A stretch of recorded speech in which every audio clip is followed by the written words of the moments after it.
Yeah. Good job, YouTube. Started the live stream and then you crashed. and then and then you thought the camera was on its wrong side to pick up where you left off when I the option to start again. Good job, YouTube. Or maybe it's the fault of the iPhone. I don't know. It's an old, outdated iPhone.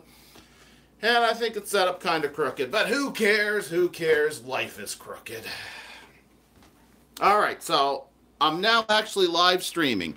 Yes, I'm live streaming. Okay. Yeah, I know this is kind of a weird start, but that's life with YouTube. Yeah, so why not talk about YouTube? I know, I wanted to talk about a bunch of things. In fact, I even have a little note here to remind myself. It's not like I actually scripted this damn thing. You know, maybe I'll talk about something political. Maybe I'll talk about video games. Maybe a science fiction, fantasy type thing, too. You know, the sort of thing that I might try to stick up on my YouTube channel and talk about. But why not start off by talking about YouTube and DTube, and maybe even a little hint about D-porn, which isn't really out yet, but it adds to the whole discussion on DTube, because DTube and D-porn are both involved with Steemit. But yeah, why not talk about YouTube? Because isn't this for my channel, isn't this the countdown to demonetization? Yeah, I guess it would be. Was it supposed to be the 20th when all this, yeah, so like 4 days left as I'm recording this. So I decided to do a live stream while I had some quiet time in the house where I could just yell and scream and rant about whatever I could hype up. Well, yeah, whatever came into my mind, and try to be energetic about it too. You know, kind of like when I was the cat. I just heard the cat howl. Yeah, you want it out on the porch. There was going to be nothing out there for you. Come on back in. Come on. Everybody say hello to Zoe.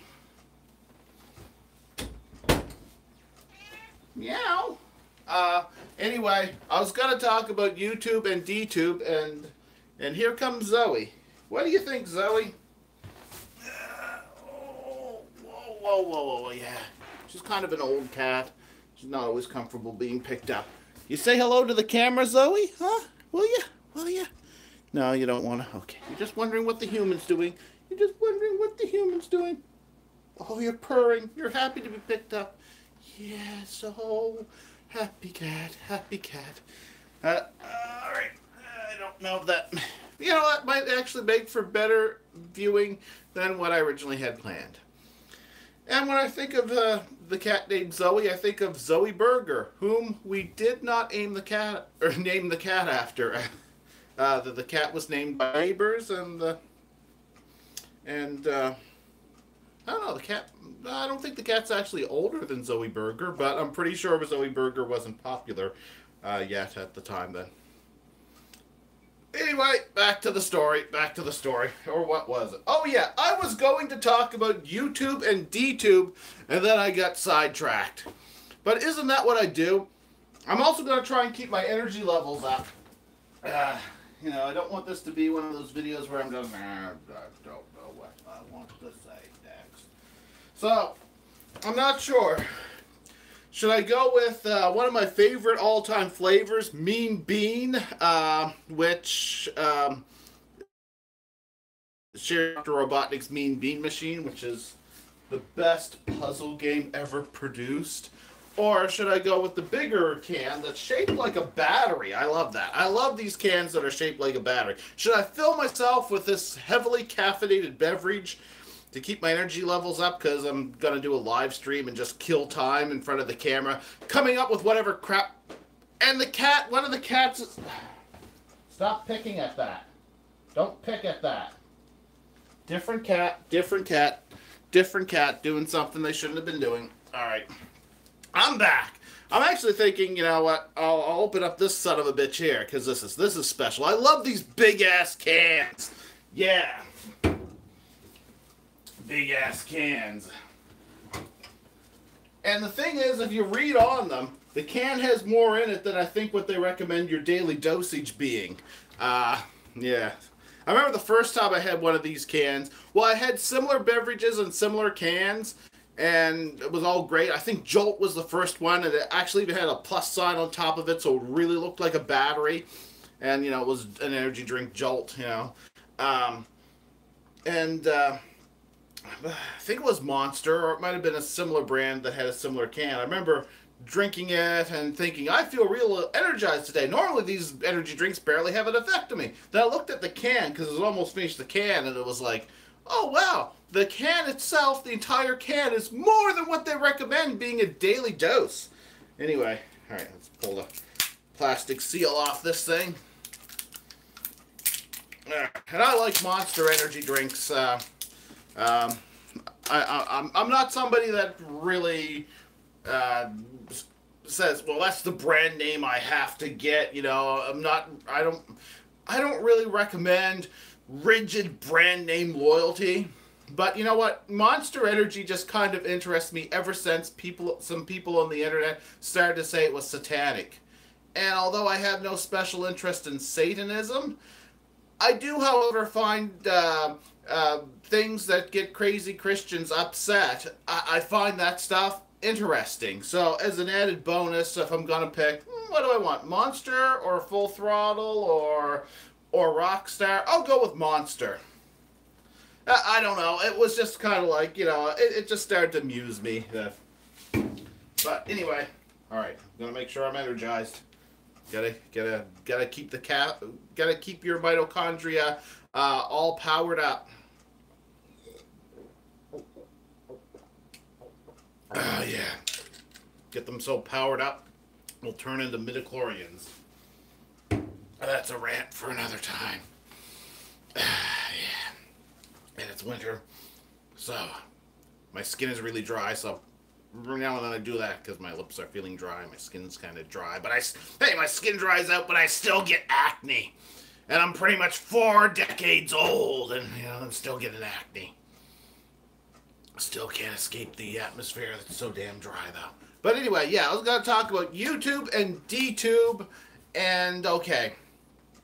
So YouTube is going to demonetize me because I'm a small channel, and that's fine, that's all. It kind of sucks. It's lame. You know, if you've been monetized for years and years and years, you know, YouTube has made a small amount of money off of you, about as much money as you've made off of YouTube.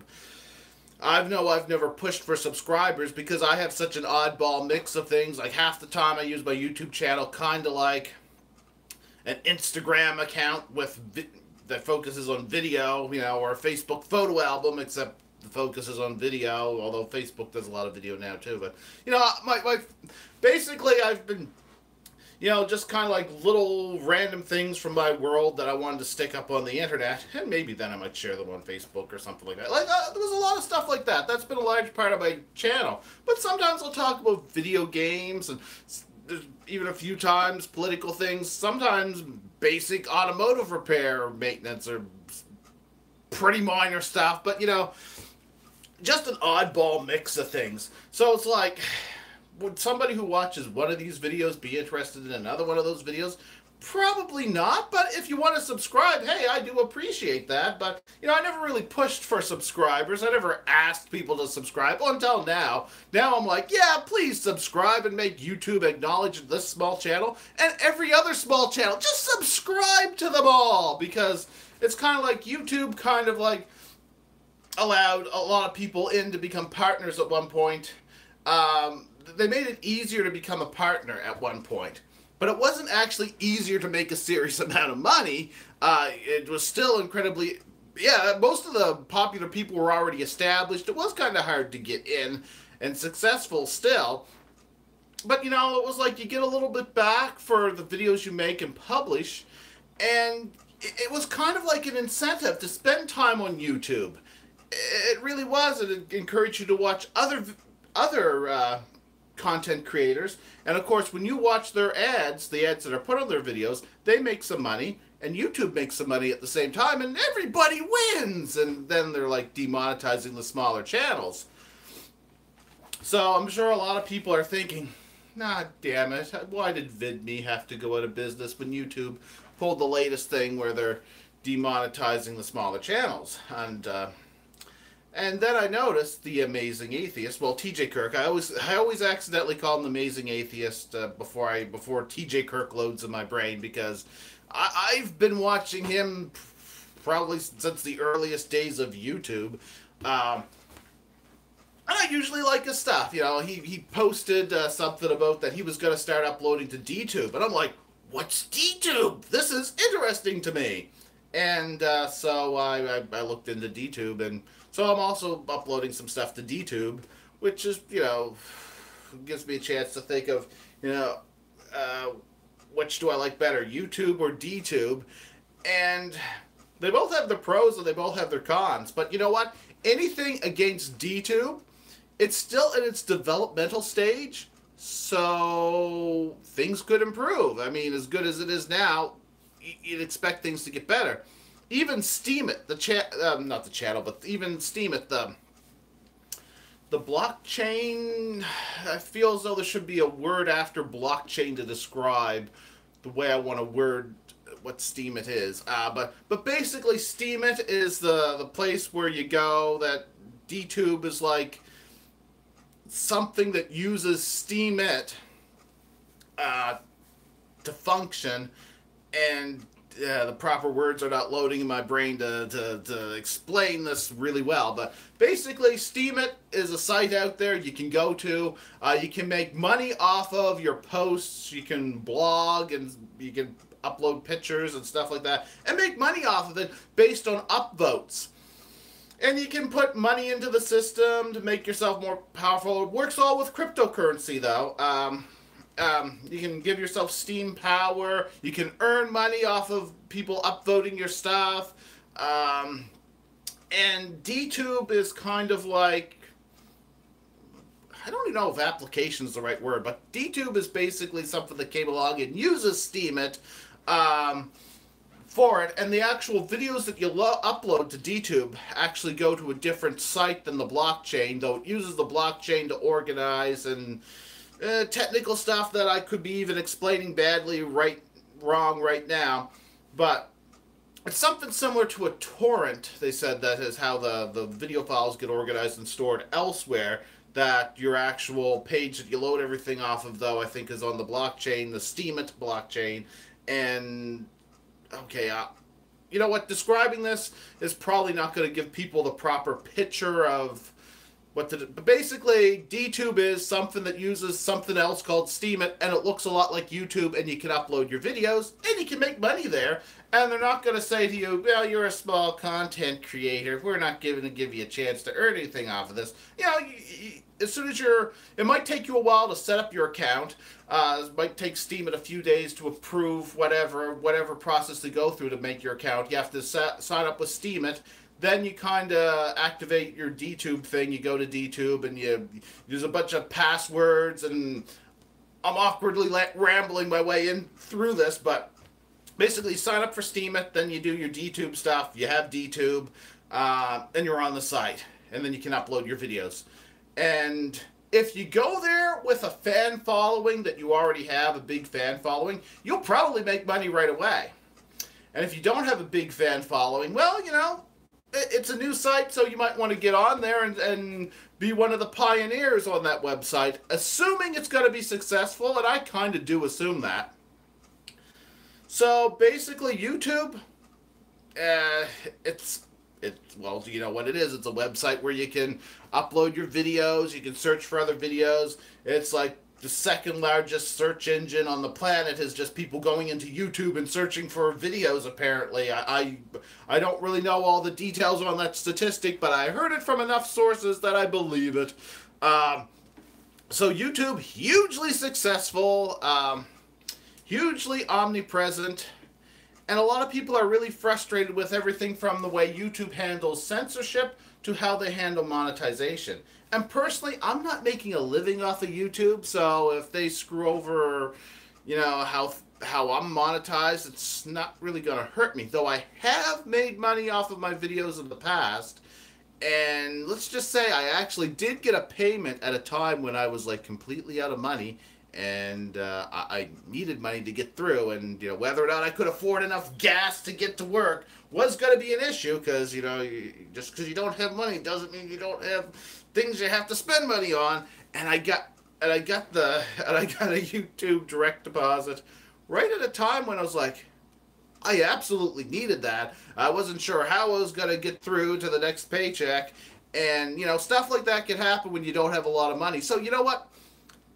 YouTube helped me out a lot, and I can't complain about that. I mean, I don't have a hugely popular channel, but, here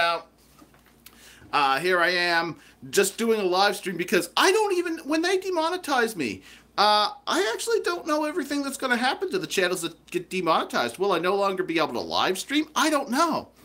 But in all fairness to YouTube, I did make money there off of just uploading videos, which I like making. But at the same time, the fact that, it was something that I could put my time and effort into, that I enjoyed, but I was going to get money back from it, it's kind of like, well, that encouraged me to put effort and time into it, because in addition to being something I like, it might actually help me survive, and it's kind of like, that's kind of good. That's kind of good. That's kind of motivation to be there on YouTube. DTube, also chance to make money, but it's cryptocurrency. And you could say that's not exactly my kind of thing, which is not anything against cryptocurrency. And in fact, it's actually nothing against cryptocurrency. Accounting is not my kind of thing, so that's why cryptocurrency isn't my kind of thing. You gotta, well, okay, we got Steam dollars, okay, you gotta turn that into Bitcoin, is it? Then you turn the Bitcoin into some sort of fiat currency, like Canadian dollars or US dollars, and something like, because, it'd be great if you could pay for things with Steam dollars and Bitcoin and cryptocurrency, but except for the Kentucky Fried Chicken, what was it, the Bitcoin bucket? Except for that, to be honest, we haven't reached a point where I could use cryptocurrency to go to the store and get myself a can of this stuff, so I also can't fill the gas tank with it. Can't do this or that, so nothing against cryptocurrency, but I just can't go to the store and use it like I could cash, or even my debit card. At least I haven't figured out how to set that. Maybe I can. Maybe it's a lot easier than I'm thinking. And, hey, accounting's not my strong suit. I can do my taxes, but it takes time and frustration, okay? So I haven't really earned anything significant in cryptocurrency. I don't even know if I managed to pull off a cent worth of cryptocurrency yet. But uploading videos to DTube, you can earn money in cryptocurrency. And, of course, if accounting's your thing, that's great. And like I said, that's nothing against cryptocurrency, but banking is not my strong suit. I go to the cash machine, I press the buttons, and it's straightforward. But again,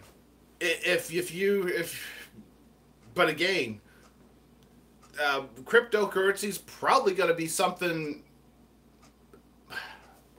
Wording that badly and getting caught up on stumbling over my own sentences here, but cryptocurrency might just be the currency of the future, or at least a very popular currency of the future. So I'm not saying that it's not going to be convenient in the future.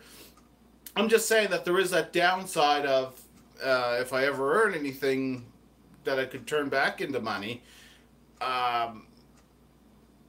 helping pay the bills. I'm going to have to get better at accounting, basically. I'm going to have to get better at accounting.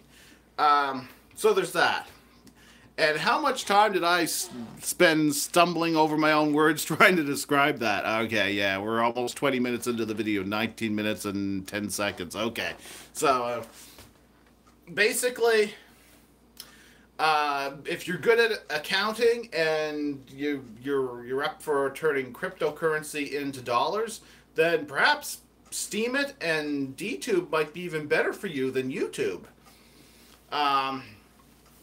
One of the I'm trying to think, well, what are the upsides to YouTube?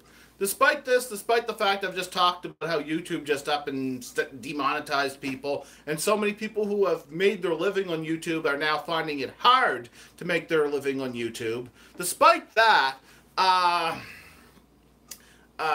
one thing about YouTube is, so far when you upload your videos there, unless they have some reason to delete them, it is kind of a way that you could archive your videos in a place that you can share with people, you know. And despite all the crap YouTube might take for reasons that I'm not going to complain about people complaining about. There's good reasons for people to complain about stuff that's gone on YouTube, especially when people have come to make a living on YouTube, and then they feel as though, and rightfully so, that YouTube would rather make deals with CBS and NBC to have clips from, you know, the Late Show with Stephen Colbert or Jimmy Kimmel or whatever the guy that's actually on NBC. I forget their names. I used to love David Letterman, but you know, I've lost track of everything. You know, it's not the old days I remember of David Letterman and Jon Stewart and Conan O'Brien. Well, Conan O'Brien's still out there. You know, they'd rather make a deal with TBS and have clips from Conan O'Brien on YouTube than they would the stuff that made YouTube YouTube, what put the U in YouTube. And a lot of the content creators that aren't huge, like PewDiePie, or that guy that joked about finding a dead body in a Japanese suicide forest and caused all that problems. You know, except for people like that actually they're the ones that stirred up the most trouble on YouTube. Although in PewDiePie's defense, the first problem PewDiePie had was, and my shoulder's starting to hurt. Oh, damn it. Yeah, it's not good. The first problem PewDiePie series probably had was basically a hit piece that was done on him, where he did a joke where he was dressed up like a Nazi, but in no way, shape, or form was he supporting the Nazis. You know, but it was almost using the image for satire. They tried to make him out to be a Nazi because, you know, this was old media attacking new media and trying to demonize him. Then, genius that he is, you know, it's like he got in trouble for that. Then later he gets caught saying racist terms on I think it was a live stream of some sort. Yeah, you know what? I'm not gonna get into the details on whether using racist language necessarily makes somebody a racist or not. But whatever the hell he is, you know, after being demonized for wearing a Nazi uniform, even though it seemed as though he was satiring things and in no way, shape, or form supporting Nazism, and in fact using the imagery to make fun of something, which kind of by default is also making fun of the Nazis. You know, if you're using something to mock something else, in that way, you're kind of by default mocking both things. Even though that had happened to him and reasonable people didn't think he was supporting the Nazis, you know, maybe after that happened, it would have been a good idea for him to not use racist language, you know. So, whatever. I'm not going to worry about PewDiePie, but there was all kinds of it caused YouTube all kinds of problems. And of course, PewDiePie still loves YouTube because he's a fucking millionaire. So, you know,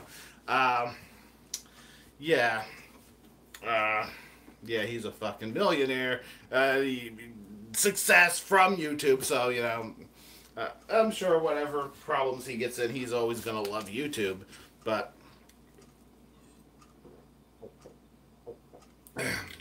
between what happened to PewDiePie and then some jackass who also was a popular YouTuber, whom I actually don't watch, but somehow he got to be popular. I know my videos aren't anything special, but from what little I saw, this other guy, Logan Paul, you know, what little I saw of his stuff, I'm like, you know, how is everybody else not hugely popular? You know, basically he went to the Japanese suicide forest and he filmed what people aren't sure if was real or not, but it filmed a dead body and joked about it and basically was crude and crass and a general dumbass.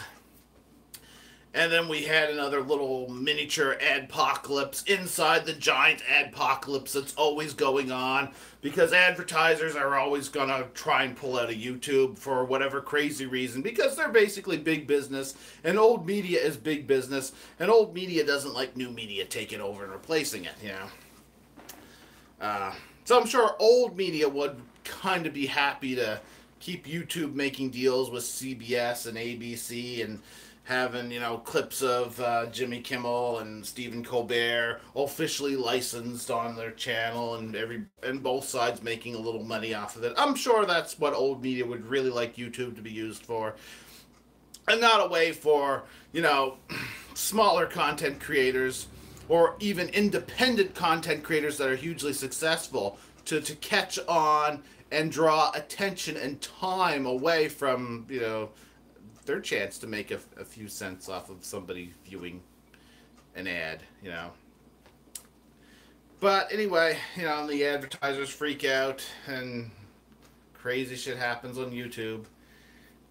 And, you know, I'm not doing a great job of explaining this. I'm really rambling and not getting to the final point that basically crazy stuff happens to YouTube and people have reasons to complain because, you know, some of the hugest YouTubers, whom are usually the most immune to the biggest problems on YouTube, usually suffer the least.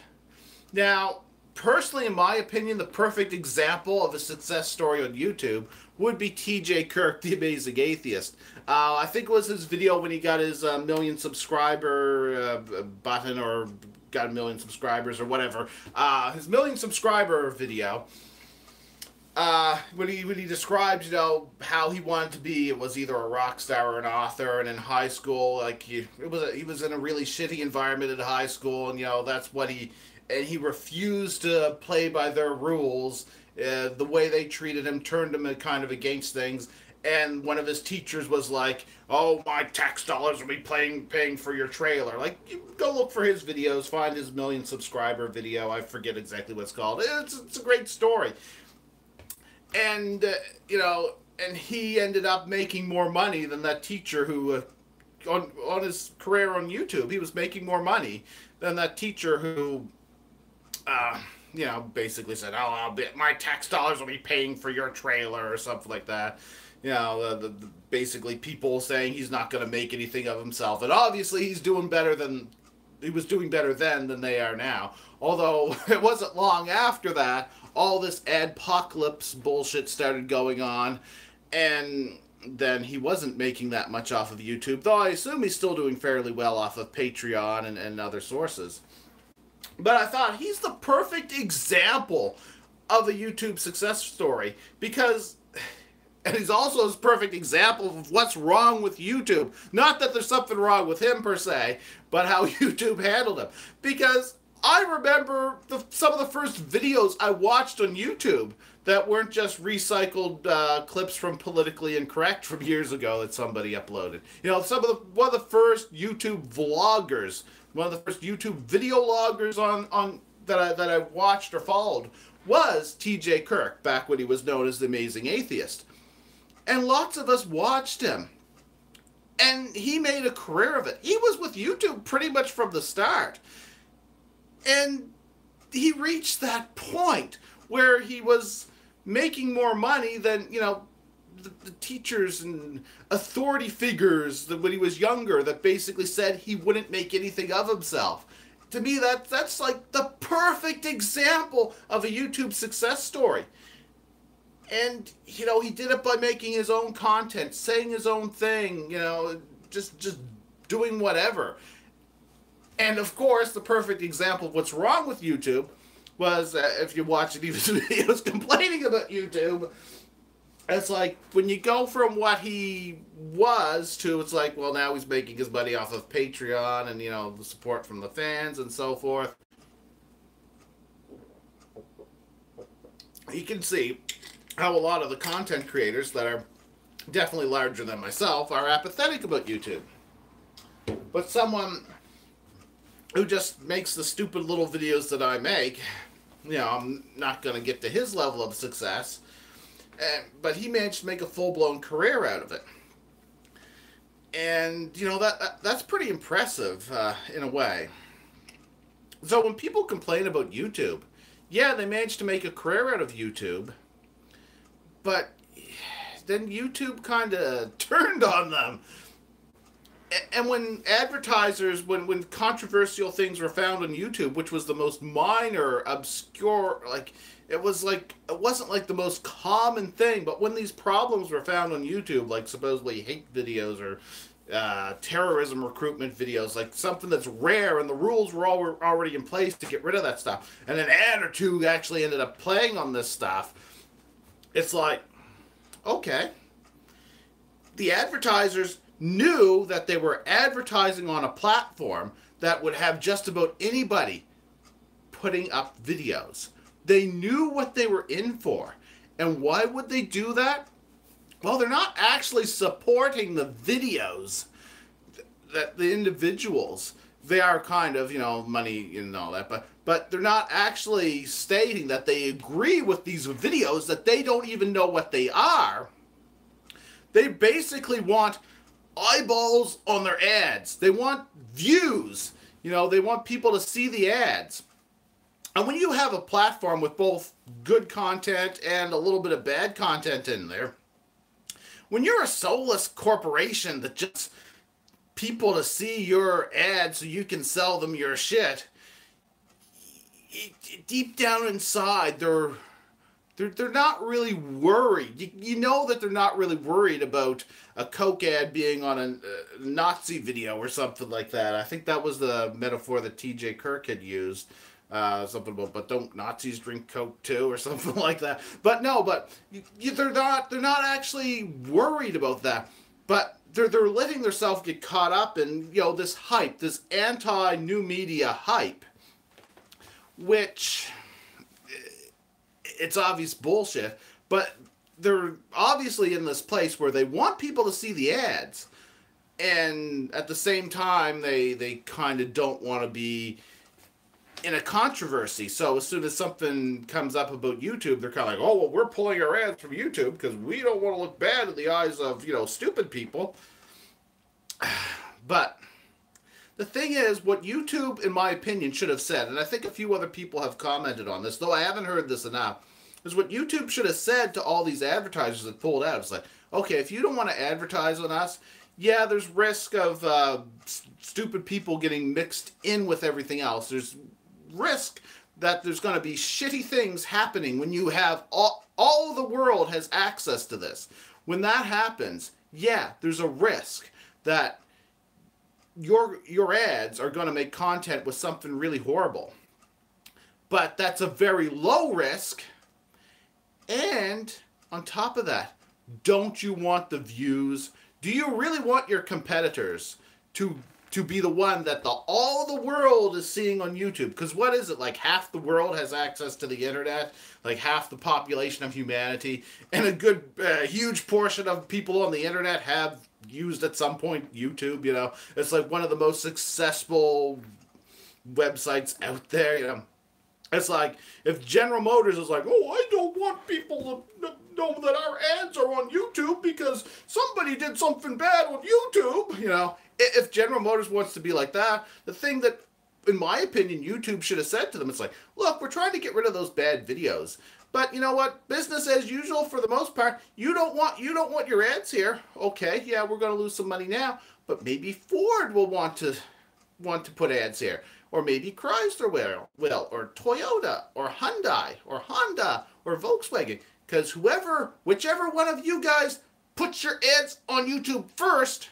you're the one that's going to get all the views. So if your ads actually matter for anything and you want people to see them, maybe, just maybe, you should be advertising on YouTube. You know, that's the thing. YouTube didn't really fight back. They just kind of rolled over for the narrative that, oh my God, there was a terrorism video on YouTube. And it's like, yeah, I'm sure as soon as it was found out, it was gotten rid of, you know. It was like, the whole thing is bloody fucking nuts, you know. Anyway, I'm just rambling on for a long time here. I'm just doing this because when they demonetize my channel, I don't even know if I'm still going to be able to live stream. I'm not sure. I know I'm going to lose. I know I'm going to lose the thumbnails. Yeah, you'll lose the ability to do custom thumbnails. But I don't know. What about live streaming? This could be my last chance to just ramble and ramble and ramble in front of a live camera. And I'm not expecting to get views. I mean, I could have just set up the camera and whatever, but I'm just gonna live stream for the hell of it. That's why. Well, for one thing, this is an episode 0 because I might never do this again. So why make it an episode 1 if it's gonna not even gonna have an episode 2? I don't know. I just decided to call it episode 0. Maybe this will be a serial, but it's NFG unless I misspelled it when I first punched it in. The No Fucks Given Live Show. No fucks given. NFG. No fucks given. That's this whole fucking thing. No fucks given. I'm gonna be demonetized anyway. You might as well just ramble in front of the camera. But really, I went on for too long without properly comparing YouTube and DTube. Okay. YouTube, DTube, R2, DTube. Alright, so anyway, like I said, YouTube's monetization, straightforward, money into the bank, you can withdraw it, easy, The problem is whether or not you're going to stay monetized and whether or not you can get monetized on YouTube. DTube, straightforward, you signed up for DTube, people upvote your content, no worries about advertisers, DTube, you're going to earn money. No problem. Minor nuisance of it being cryptocurrency, which I'm not criticizing cryptocurrency. I hope cryptocurrency is successful and all this. I don't hope it goes away. Just if accounting's not your strong suit, you're probably going to have to learn a little bit about turning cryptocurrency into a more common local currency, because if it doesn't get turned into Canadian dollars, I might not be able to use it to buy stuff like this. Okay, so I already, easy enough for me to make the comparison there, but like I said, there's nothing wrong with cryptocurrency except, I think it was like KFC offered the Bitcoin bucket, except for stuff like that, I think you're mostly still going to have to turn it into like Canadian dollars or US dollars or something like that before you're going to be able to just buy stuff with it. But I could be wrong about that. And I'm sure there's definitely places where there's cryptocurrency markets and, excuse me, burping up the carbon dioxide in my caffeinated beverage. Yeah. Okay, so right there. DTube, hey, you're on DTube, you're monetized. YouTube, you're on YouTube. Even if your channel is monetized, you might not make money if YouTube decides you're a little too controversial. But like I said, the benefit to YouTube is, once you're set up, straight to your bank and it's in a currency, you can withdraw directly without any other effort. You walk up to your cash machine, you get cash. You walk to the corner store, you get yourself a jug of milk, Or you pass the $20 bill at the gas station when you after you pump the gas into your car, There is a convenience to old traditional money, and that's YouTube, YouTube, but there is one other difference, because DTube uses Steemit, and Steam dollars. When you upload a video to YouTube, you might not have a lot of followers, and your followers might not see it right away, but if it does get monetized, it stays monetized. Now, as far as I can tell with DTube and Steemit, you only have 7 days worth of monetization when you first post. I could be kind of confused about that, but that's the way it seems with my stuff, is that it only gets... it only earns money for the first 7 days. That's what I read. That's how I thought I read that it works. So it's kind of like if you have an archive of great videos you wanted to upload to DTube and you don't have a lot of followers, well, you want to upload your best stuff to get attention so that people will want to subscribe to your DTube channel. But that said, unless you have a lot of followers, you might not want to upload, too much at once. Well, it's probably a bad idea to do that anyway. But your stuff's only going to be monetized for so many days. I saw somebody, he was uploading a lot of great content, and I assumed he also published stuff on YouTube. But he uploaded a lot at once, and I thought, well, I don't have time to watch all this. This looks interesting. I was thinking to myself, by the time I get back to it, I'm kind of disappointed to say, my upvotes might not be worth anything to him anymore. And it's a little bit, when you kind of hope to get a little bit back for something that you make. I mean, that's not the main reason why I make stuff, but it's kind of cool to think, I made this. I wanted to create this and upload it. If people like it, I might make a little money off of it. That's kind of a nice thought. But when you're limited to the 7 days, then the YouTube model kind of becomes a little more comfortable because, something could be on YouTube for a couple years, and if people are still going back and looking at it, it's still making money, The DTube, I'm not putting down the DTube model, and I think that's something they're trying to look into overcoming or working around, like a way that older videos could still make money. I think I read something about that they're trying to work around that, but I could be wrong about that. So basically right now, the DTube model, like they completely use Steam or Steam it, and for that model you get Steam dollars, but it seems to be 7 days of monetization. And, if you upload something and you only have a few followers, then you get more followers later and they watch your stuff later, you might not make money off of it. So it kind of motivates you to be constantly creating new stuff, which is good. I mean, don't get lazy, But it is a little bit disheartening to think, well, I uploaded this. I thought this was one of my best videos ever. And the rest of my stuff kind of sucks by comparison. But 7 days later, my really good video is going to be demonetized, and I don't know if I'll ever do anything that good again. If you have that feeling, it might be a little, discouraging. But that said, DTube is in its early stages. That might be something that's solved in the future, or it might not be. And like I said, that's kind of like a downside. But with DTube, you're actually going to get monetized. So, with YouTube, it's hard to get the first 1,000 subscribers, especially if getting subscribers was never the thing you were aiming for in the first place. So there's also that. So there's basically the, DTube monetization is your fair chance to compete. As soon as you get in there, you got your chance to compete. With YouTube, once you're competing, the stuff that you're already got monetized will still be monetized forever and ever. Another strength to YouTube is, which I was about to get to earlier, and then I rambled, is that the strength to YouTube is the fact it is a place where you can archive your videos.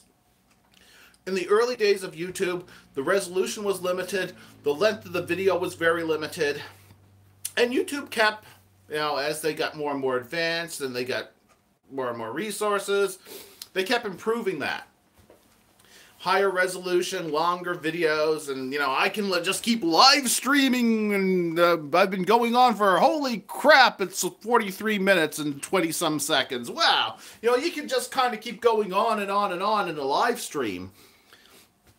And, that's fine. Like YouTube, YouTube is set up to the point where their upload storage space is incredibly impressive. And old videos, as far as I can tell, are not getting deleted, which is good because, it'd be kind of bad to come back later. It's like, that old video I really liked that I uploaded, it's gone, I suppose you should always keep on your own digital storage device, be it your computer's hard drive or a thumb drive or whatever, back it up to a Blu-ray disc, whatever. You should always keep a copy of everything anyway. Oh, excuse me. Energy drinks. Carbonation. Anyway, you should always have a backup copy of your files anyway. But still, you know, once it's up there on YouTube, which is good. I like that about YouTube. With DTube, I don't exactly know how that's going to work exactly, but I thought I read, and I thought I reread again, that your storage space, I guess you obviously get a certain amount of time, probably those first 7 days, to earn money. And a certain amount of that, certain fraction of that money actually goes to DTube for storage. And if you make this much per this much of data, they'll keep it for so long, or, you know. I thought I read that that was what they have planned, and I think that's how they're operating. And then you could pay to keep it up there, or you could stream it yourself after that point. I guess you'd have to have your computer constantly hooked up to the internet for that.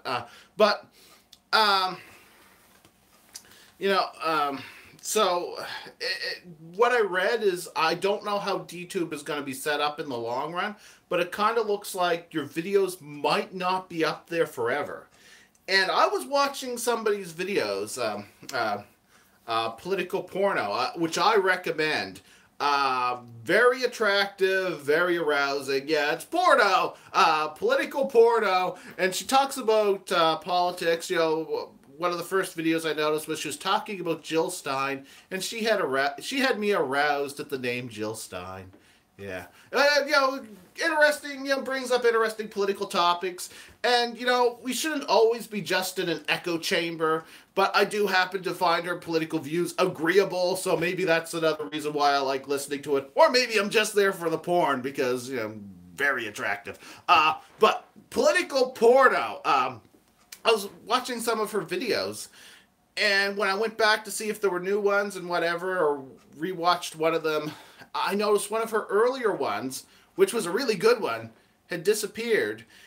And I thought, I wonder if that's because it was an older video and it might not have made money when it first went up, or I just was kind of confused. Like, it seems like some older videos, and I noticed this with somebody else who was uploading a lot of videos. It might have been just a glitch on my end. It might be just something that's going to need to be worked out with DTube. I'm not sure, but I thought I already noticed some videos disappear. But I also thought I noticed some smaller channels who didn't, it looked as though they made $0 on their videos, because it actually shows how much the videos made. That were up for a long time. So maybe that person decided to pay Steam money, buy Steam dollars and pay a little bit to keep their videos up. I'm not sure what kept the videos up or what caused some videos to seem to disappear, but I have to wonder if it's that. Like, with DTube, this is all in an early stage, and I don't know what's going to happen. So, I don't know how that's going to work. And if, over time, if your video does disappear from DTube, then could you re-upload it, or would that be considered spamming your content? And I'm kind of confused, okay? Basically, DTube is in its early stages, and this is a question I have, and I want to see how it's going to play out over time. But YouTube, when your stuff's up on YouTube, it's up there, And let's face it, YouTube, owned by Google, their vast resources, it's easier for them to do that than the people who are just starting up with DTube. So who knows what the future for DTube will be. But that's a question I have, is, if the videos are going to be up there forever, And it seems like not necessarily, but that's another issue. Oh, but this is something I really liked about DTube.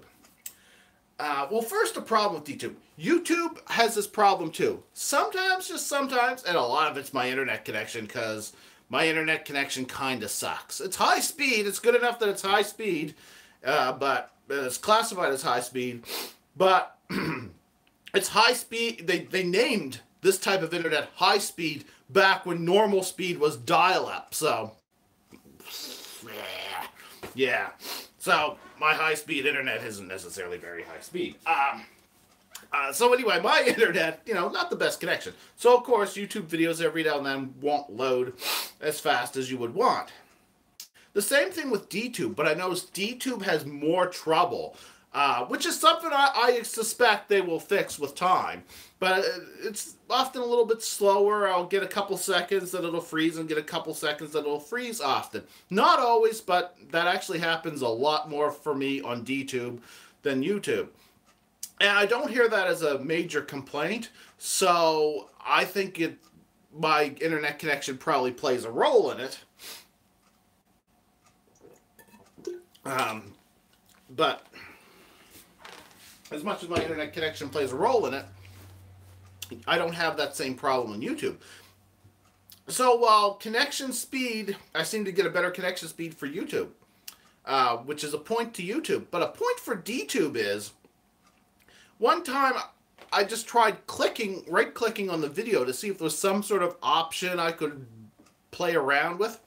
One of the options is to save the video to your hard drive, which I kind of like. I mean, I upload videos there, but it's like if I didn't want my content to get out there, I wouldn't let you see it, you know? So, you know, the idea that I could upload a video and somebody could store a copy of it on their computer and watch it again later doesn't bother me at all. I don't think I'm the most amazing, interesting person out there, so I'm not expecting, oh boy, everybody get a collection of my stuff. I'm not saying that, but it's a nice thought in my opinion.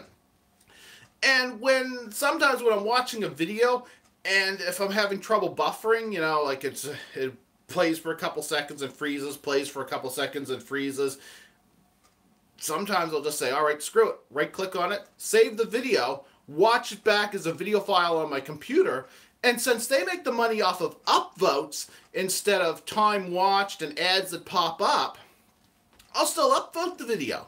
You know, I'll upvote the video, but the thing is, I just let the whole thing be saved to my computer, and then I'll just watch the whole thing, you know, that way. And I always make sure I upvote the video if I do that, but, you know, but I'm just saying that, you know, it's a way to get around that buffering problem. And I actually kind of like that the videos, you can save it to your hard drive. And that really does compensate, in my opinion, for the fact I was having trouble with the video buffering. You know, it gets so far, it'd stop, and the little spinny symbol on the video's gonna go around, and, you know, just to let you know it's doing something while it's trying to load up a few more frames of video. Then you get a few more frames of video and the person talking for a second, and, you know, it's like, it's doing it again. And I can't do that with YouTube. When YouTube slows down, you're kind of screwed. You can pause the video and let a little bit load and catch up, so it's not stopping on its own, that you're taking a little bit of control over how long more video loads. But I actually like that about DTube. I actually really appreciated that about DTube. Once I discovered that, I was like, well, I'm having trouble, like, for my connection's really slow right now, and I'm like, oh shit, I can opt to save the video. Will that work? And it did, you know. So while YouTube might be a place where you could get your videos archived and up there forever, if you want your videos out there and you don't mind somebody saving it to their hard drive, DTube seems even better for that. And that might be a thought you might dislike, you know, but I don't have a problem with that. I kind of like it, actually, and, you know, that's a difference there. So that's basically two of the main, or not two of the main, but two of the main sides of it is the whole, the monetization and the actual video upload, so forth. And DTube is in its early stages. And as far as I can tell, everything seems to play back at what I would consider a widescreen variation of standard definition. And what I mean by that is there's only so many lines of detail in the old school cathode ray tube televisions back, you know, the old standard definition before we moved to high definition. And now high definition isn't really the highest definition possible. You know, now people want 4K and so forth, you know. I don't really care about that sort of thing. I'm perfectly happy with standard definition. And DTube mostly uses that. I guess with YouTube, they've moved on to higher resolutions. But DTube is in its early stages. But if you're just an absolute whore for resolution, you gotta have all those little tiny pixels that you can barely even notice the difference whether or not they're there. If you need that, then YouTube is probably the option for you. That said, I'm actually really content with DTube's resolution. And on top of that, like I said, DTube's in the early stage, so I think it's going to improve. And if it doesn't, I'm content, but, yeah. And remember, a long time ago, YouTube's resolution was limited for quite a while. In fact, now if you upload a video in HD, I think you can actually see a little symbol that says HD in your video lists.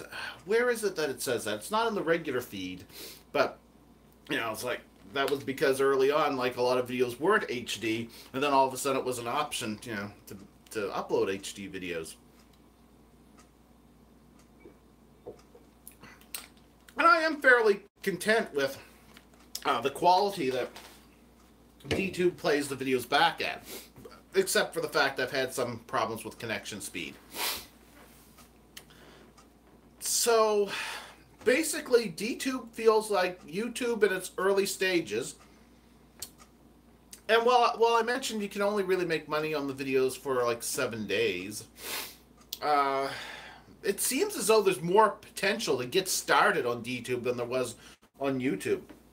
That said, if you had started putting out a lot of content in the early days of YouTube, you definitely had an advantage over somebody that started years later. DTube, like I said, it's in its early stages, so if you're a new content creator, then you might want to consider getting on board with DTube, mispronouncing my words, DTube, and, you know, give it a try there. That said, if you're an established content creator, you're probably going to bring over a few fans to DTube, and you're more likely to start off making a lot of money, you know, so there's that as well. Or at least a lot of money compared to what, you know, somebody who's starting up fairly new. So, yeah, what can I say? Yeah, basically, YouTube, it's bigger, has more people watching it, has a bigger audience, so it has that advantage. So, if you're starting up new, there's probably already so many people doing the same stuff that you want to do on YouTube that it is going to be hard to get noticed. DTube, you know, that's your chance to start up new, or to start up in a new environment. So I'm kind of rambling on and on against those points. But basically, you know, strength to YouTube, monetization, you know, once you're monetized, those videos keep making money, and they'll direct deposit it into a bank account that you can easily withdraw money from. With DTube, you don't have to go through as much hassle to get monetized in the first place, but it's cryptocurrency, which is quite possibly the currency of the future. Though you might have to transfer it into something else before you can use it to buy a carton of milk or a bag of chips or gas for your car.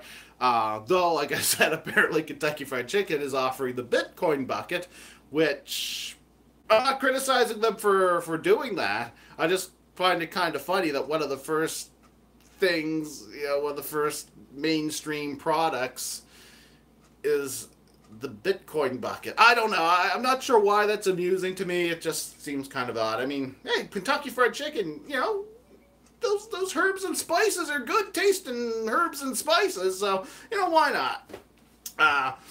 So, you know, a lot of people might find cryptocurrency inconvenient. Could be the currency of the future, and there's a good chance it will be, you know, something more common in the future, and maybe even the most common. I don't know. Accounting and financial predictions are not my strong suit, but just saying that right now some people might find the YouTube way more convenient. But DTube actually offers a lot of videos talking about doing stuff with cryptocurrency, so there's that. So if you're good at learning monetary systems and how to do stuff like that, then DTube would be a great place to get started, you know? Personally, I'm actually yeah, it sounds like I'm promoting DTube, and I gotta admit, I am hoping that people try DTube, and I'm hoping that it's a successful competitor to YouTube. I was hoping vid.me or vidme, or however I'm supposed to pronounce that, would have been a successful competitor to YouTube. And I had videos planned that I was going to edit specially for vidme, and I was eventually going to get around to trying to set up a vidme account, but I never got around to it, and then vidme died. Because I think, as much as I loved YouTube, I thought it needed a competitor. Because one of its biggest problems was the fight with old media creating negative propaganda against it, and then advertisers being like, oh dear, we can't advertise here until YouTube straightens up, and YouTube, you know, bending over backwards for them. But if YouTube had a real competitor, I felt like maybe that would turn the tides, because if somebody actually stood up to them and was like, well, no, there's a different way we can do things. You know, I was thinking that YouTube, you know, might have to imitate its competitor if its competitor did things better, and in the long run, I don't know. I'm probably explaining that badly. I'm just hen talking all kinds of craziness, but no, I'm actually hopeful for DTube to be successful. So hopefully this isn't, and admitting that, hopefully it's not coming off like I'm biased.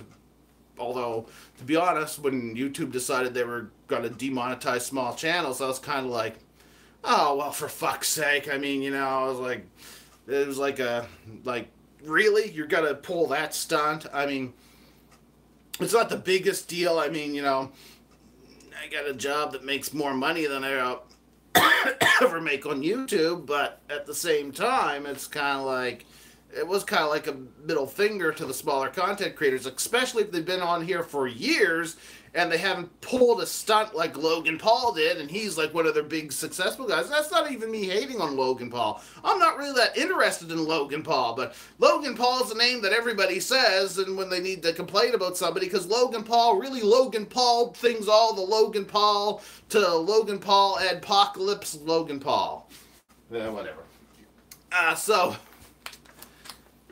And really, I blame YouTube more for bending over to the advertisers who freak out over hysteria.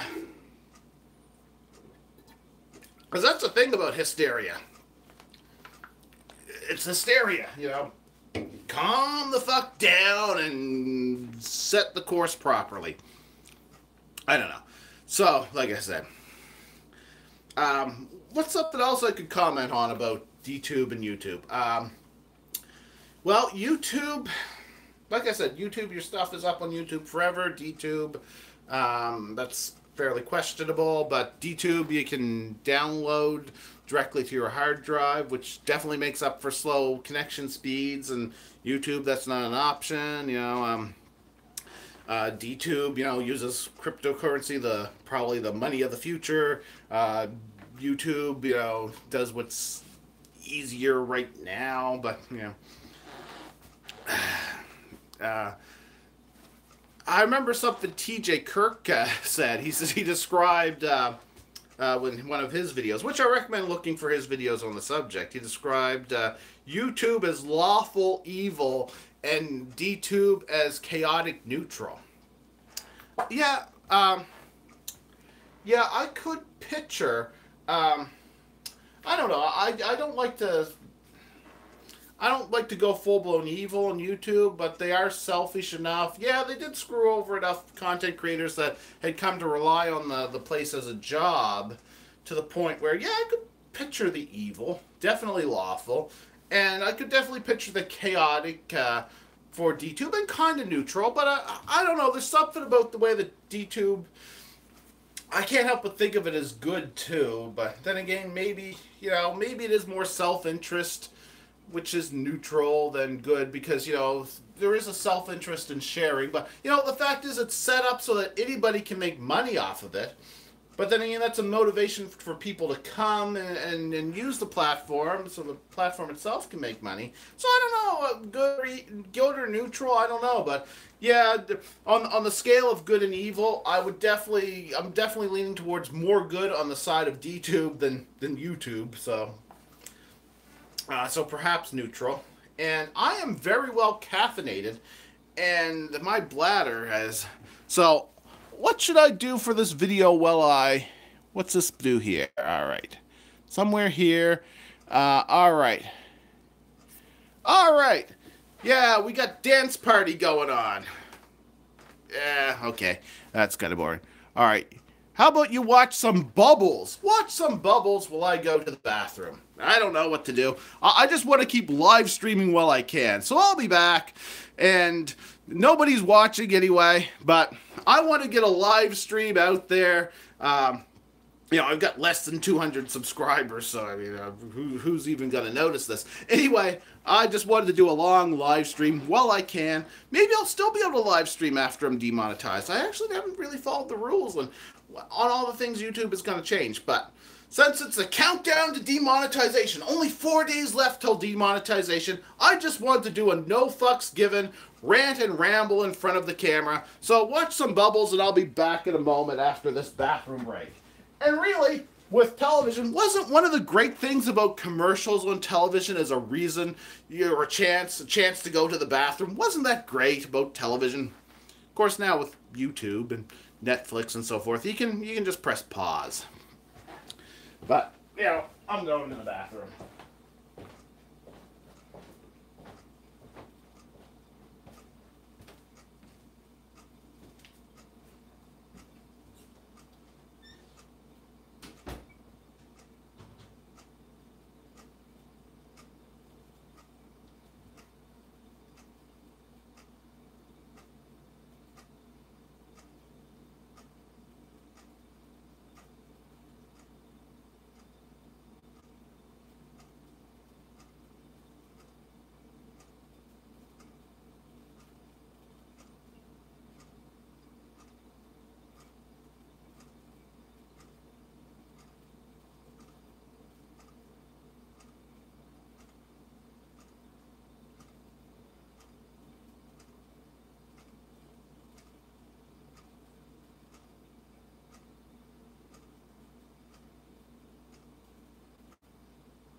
Okay, I'm back.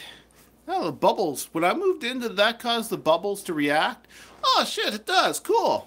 So I can move the bubbles? No, it doesn't look like movement is affecting the bubble. But when I move, yeah, they kind of... Oh. Yeah, it does. I am affecting the bubbles. All right, let's see. And I play with the bubbles. Yeah, no. No, okay, well. But when I do this, it seems to affect the bubbles. I don't know. All right. So I've been rambling on about the differences between YouTube and DTube and just doing a live stream because I can. And if anybody watches this, they're obviously going to most likely be watching it as a repeat. And will they get this far? I don't know. I don't know. Probably not. Here's my thoughts on what I'm going to recommend for my, I'm going to get rid of those bubbles. All right. All right. All right. Right there. There we go. Oh, I bumped the camera around. Yeah. All right. All right. Everything's back to normal. All right. How do I get rid of this on the screen? There we go. I cut my fingernails last night, but the fingernail scissors, the little cuticle scissors, just didn't, I don't know. I need better scissors. I didn't get them cut that short because I was messing with the scissors. Anyway, ignoring that, here's my thoughts on what I want for my channel to maybe earn some subscribers and some attention. Here's what I would ask the viewers to do for me to earn some attention. Tributes. Tributes. Yeah, tribute my channel. Bring up a video, get out a liquid proof viewing device. Oh, perhaps a waterproof laptop, or something like that, or tablet or cell phone, whatever you can view my videos on, and just tribute it. Tribute it. I know. You're thinking, well, really only one gender can do tributes, It's like, no, if you can produce liquid, just get some liquid out there. Tribute. Get some liquid love on the screen of my videos and tribute the video. Yeah, that's what I want. Tributes. And, you know, that'll get some attention to my channel, maybe earn some subscribers. Sure, you can't do that on YouTube. In fact, they probably wouldn't even be happy about me talking about it. But tribute it. Tribute on my videos. Put it up, I don't know, on Pornhub. Or D-porn, you know. D-porn's something new that's coming up. Yeah, that's something else. Yeah, tribute my video. And then add a link to my channel in the description. You know, sure, a lot of people probably think, well, would I want to watch this crap? But I don't know. You know, a good tribute. Just put some love on my videos and tribute them. And then, you know, then that could be up on Pornhub, you know, and then, you know, my video will be playing in the background of a video on Pornhub, and, you know, hey, maybe that'll get me some exposure. And you too can get some exposure. Expose yourself as you're tributing my video. Oh, I could use a good tribute. Alright, so anyway. Oh yeah, DTube. Another thought. YouTube versus DTube.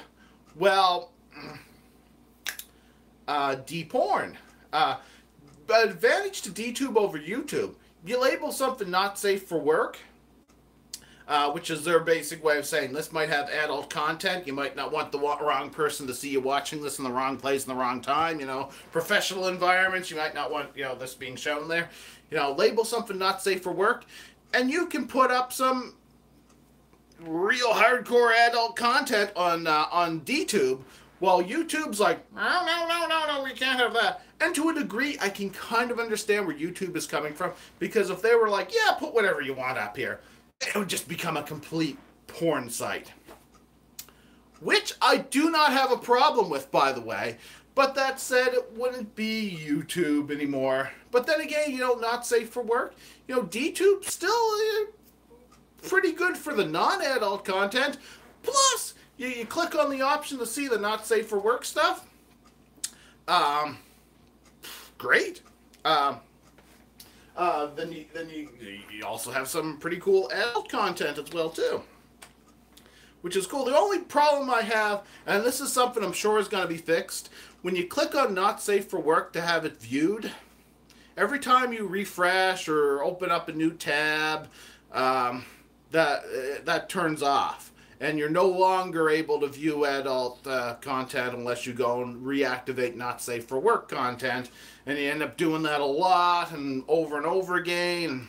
And there's actually an option. I found an option to, by default, always have not safe for work shown. And then I turned that on, so it should always show me the not safe for work content with the other content. And that didn't work, you know, so... But like I said, everything's in the early stages. Everything's basically a prototype on DTube. So I expect that'll get fixed with time.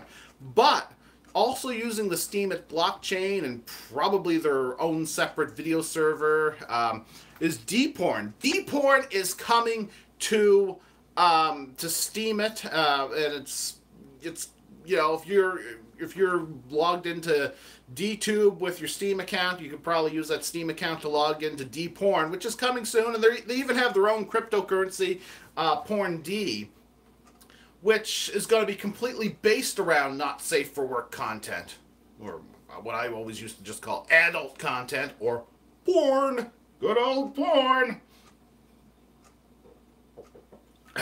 Porn. Good old porn. So, when you think about it, that's also going to get attention to the Steemit blockchain. And if both DTube and D-porn are using Steemit, and your Steemit account is going to work with both of those, well, that's actually a sign that Steemit is going to grow, and that should help DTube and Steemit and D-porn, like all of these together are all going to help each other, which to me is a sign of potential strength for, you know, everything involved there. You know, I think that what's good for DTube will also be good for DPorn, and both are definitely good for Steemit, you know, so, hey, I think that'll add to the future of anything related to Steemit. So I think that's a good thing, and I'm looking forward to it, because, well, one, hey, porn, get to watch porn, get to perform porn, get to upload porn, get to watch porn, porn, you know? So, you know, that's a reason right there to look forward to DPorn. But I also think it'll help, like, the whole blockchain community. So I think that'll also be a strength for DTube, that DPorn is going to be, you know, right next door, part of the Steemit community.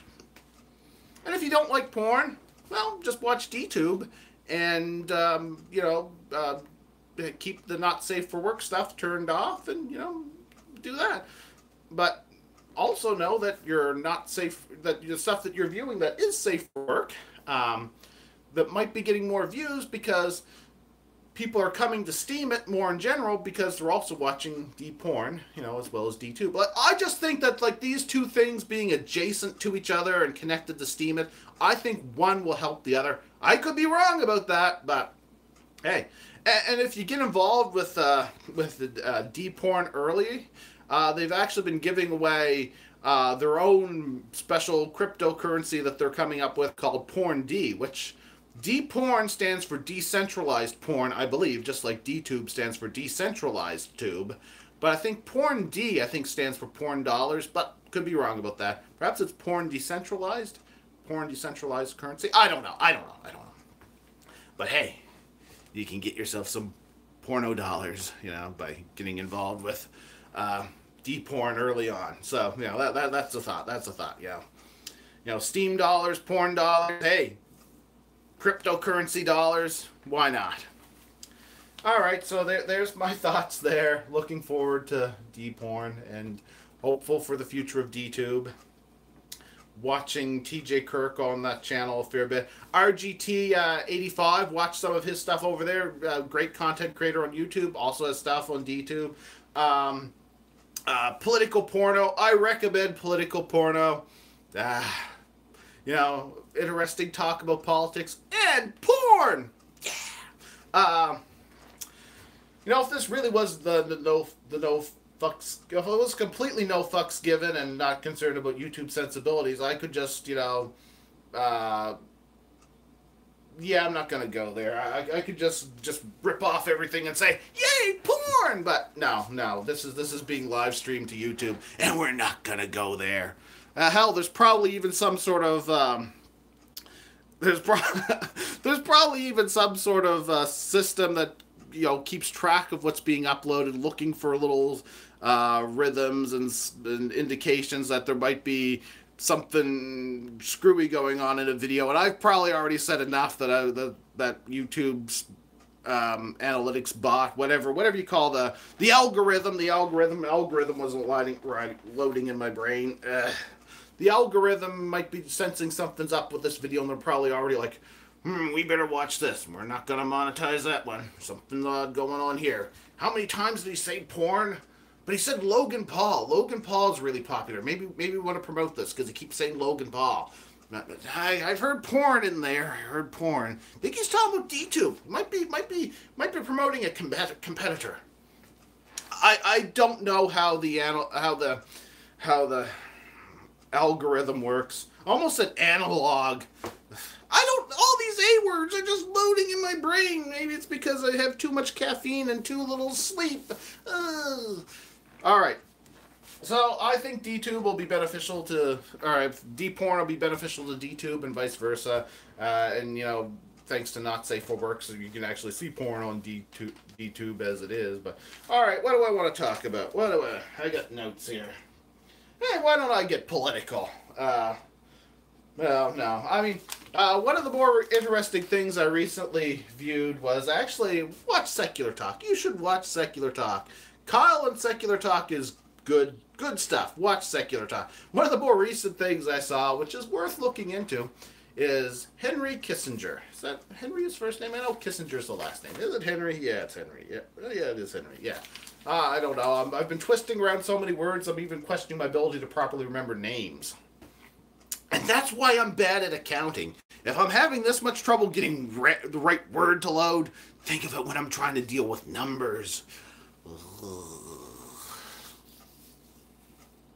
Now, anyway, Henry Kissinger, yeah, that was one of the more noteworthy things that I just thought would be kind of good for people everywhere to rant about in videos. That Henry Kissinger has said, hey, the fridge just went bump. Henry Kissinger has said that's, with everything that's going on, blah, blah, blah, whatever, it's actually kind of tempting to nuke North Korea. Yeah, there's something that wouldn't go without fallout. Literally and figuratively. Yeah, Henry Kissinger is kind of, saying, it's kind of tempting to nuke North Korea. Oh yeah, great idea. Fuck. Yeah, let's just murder like a whole bunch of civilians because the dictator in charge is a nutbag. Yeah, let's just murder a whole bunch of civilians over there. Because that's what happens when you drop a nuke. Way back when, a certain nation and its allies that were mostly NATO nations said that they were going to go into a certain country and that they'd be viewed as liberators because they had a shitty dictator in charge. Anybody, I don't know, there were some people that I actually respected said that they thought they actually would be viewed as liberators, but most of us, I don't know how anybody didn't realize that's not going to work. You can't invade somebody's country, and you know what's going to happen. There's no way that something like that was going to happen in this day and age, and have like schools and hospitals and stuff like that blowing up. There was no way that anybody was going to invade Iraq and be also viewed as a liberator. Not gonna happen, And even if the hatred for the leadership in that nation was really that high, when you go in, you know a whole lot of the museums and schools and hospitals and all kinds of just civilians in general destroyed. Like you can't go into a place killing and mutilating and hey, liberators! Thank you! You liberated me from life. No, you can't fucking do that, if you want to stir up terrorism, yeah, go ahead and do that. You want to make the military-industrial complex richer and richer and richer by, paying for the weapons, by dumping money into the weapons, so that you, the politicians who make the choice to do that, can get bribes back from the, the weapons companies that are making lots of money off of it. Yeah, that'll work, but you're not gonna be viewed as a liberator. And if you think that somebody's gonna be viewed as a liberator, you're a complete idiot. That sort of thing. If you were to like just. If the lunatics in charge of the United States just up and nuked North Korea, in addition to, the fact they'd be murdering a whole bunch of civilians, and there's also the fallout, that might just blow over to some nearby nations. Oh, but, Japan's over there. They're kind of used to, maybe it'll just blow over to Japan. They're used to radiation by now. They had a couple atomic bombs, half a century ago, get dropped on them. Then they had that whole nuclear reactor. Maybe nobody would notice the radiation coming out of North Korea. South Korea, they might not be too happy about it, but, no, you don't. No, Henry Kissinger is already a war criminal. Well, he's... Yeah, just look up the Secular Talk video. He went over everything about it, but yeah, everything I've heard about Henry Kissinger was he's a horrible, horrible part of humanity, not good. And the Secular Talk video that I watched that alone, I don't remember the title of it, but I remember Kyle Kalinske going over like all the details of everything he was involved with, and it's like, yeah, I kind of knew he was involved with this and that. That was kind of, but oh yeah, he's this and that as well. Like the if it's bad, like the U.S. dependency on oil, and a lot of the wars fought over, if it's like, fighting longer in a war, if it's getting, more people unnecessarily killed, yeah, Henry Kissinger, it's a famous name. People somehow associate with diplomacy. It's it's evil diplomacy.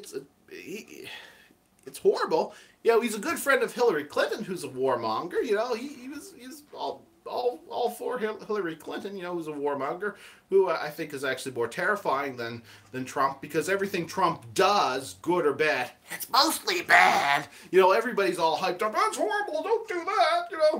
But if it was Hillary Clinton, somehow she gets a free pass on doing horrible stuff. Libya, yeah. No. There's this is it's not just the orange buffoon going on Twitter, sending well, he's got nukes, but at least mine work, like shit like that. And to be honest, as much hype is made about Trump's stupid Twitter comments, I don't know. I don't really think that would cause a war, the stupid Twitter comments. The fact that we have a buffoon in a power of a major nation, the fact that the states put in charge of them, Trump, is kind of a bad sign.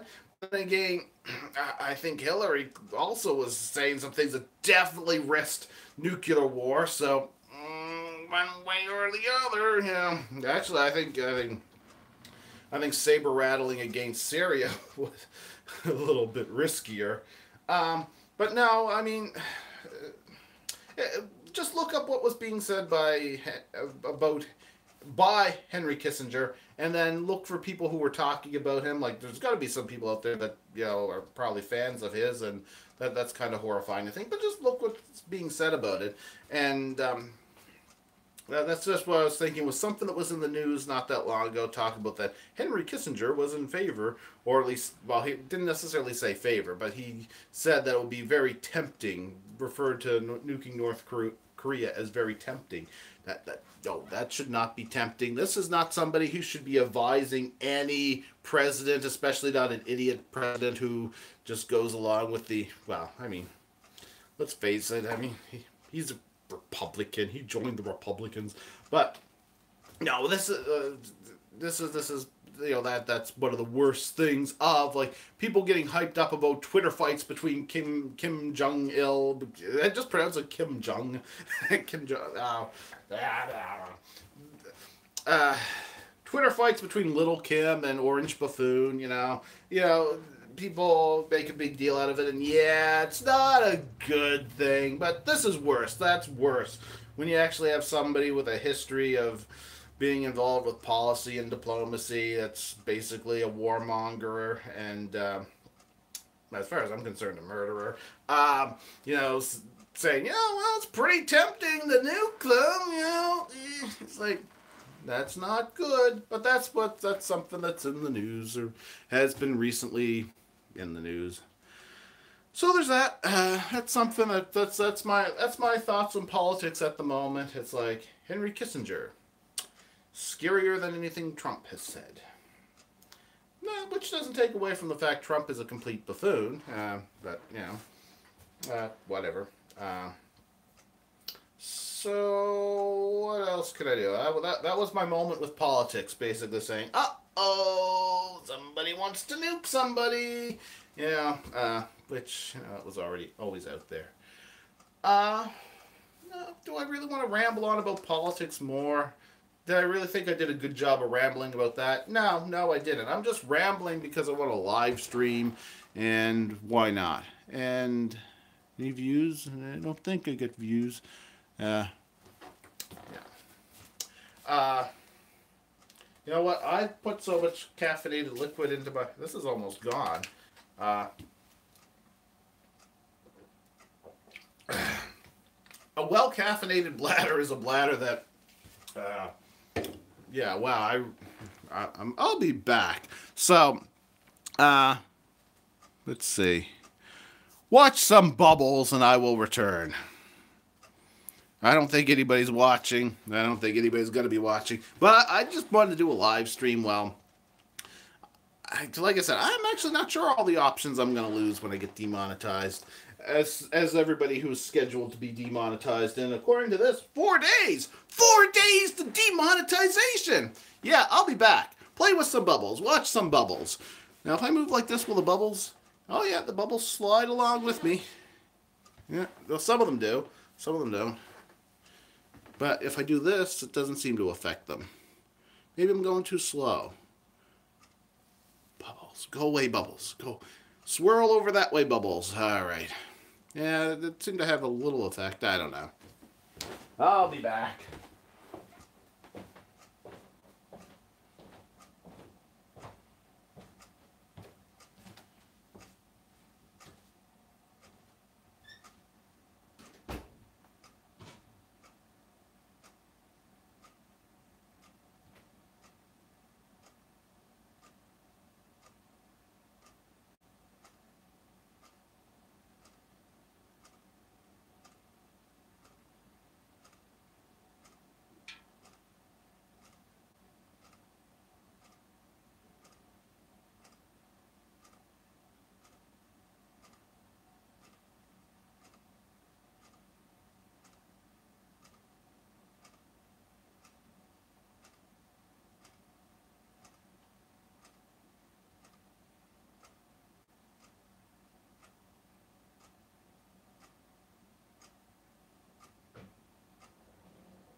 All right, I'm back. Yeah, there's the bubbles. There's the bubbles. Swirl bubbles. I move the bubbles with my hands. Come on, bubbles. Come on, come on. Move, screw it. All right, let's just get rid of that and press that. And yeah, I'm just live streaming because I can. And I just wanted to get in front of the camera. No fucks given, just whatever I felt like talking about. So, you know, try to talk about something in politics. But just no insight is coming off the top of my mind other than, holy crap, Henry Kissinger. Oh, no. Like, publicly saying, you're attempting to nuke these people. What can I talk about next? Oh, I got an idea. Because it's like, it's just whatever pops into my mind. Alright, so what's the next thing I'm going to talk about? I'm just going to step off here for 1 second and... Alright, I'll be back. I'm not that far away. Alright. One of the things I thought was kind of interesting is, well, I could say Ghostbusters, so I'm going to talk about Ghostbusters. But one of the things I thought was kind of interesting was not just the proton pack, but there's actually some kind of, well, technical manuals and descriptions out there on how it works. And I actually have, even though I didn't grab it and bring it over here, I actually have the Haynes technical manual for the Ecto-1, which is a really cool Haynes manual. I mean, I have lots of Haynes manuals for Chevrolet Cavaliers, also some Chilton and Climber manuals, but the book on the Enterprise, the one on the Starship Enterprise is awesome. I especially love the sections on the NX-01.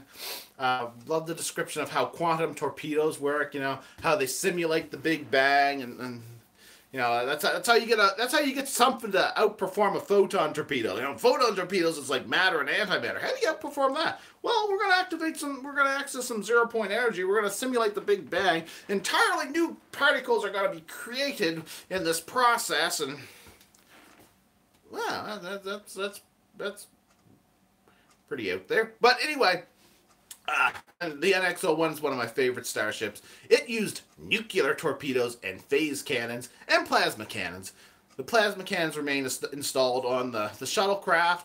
You only really see the plasma cannons in the first episode, and then they were quickly replaced with the phase cannons, which are particle beam cannons. And there was also the nuclear torpedoes that they get online fairly early on. Anyway, yeah, I love the NX-01. It's an awesome ship from an awesome TV show.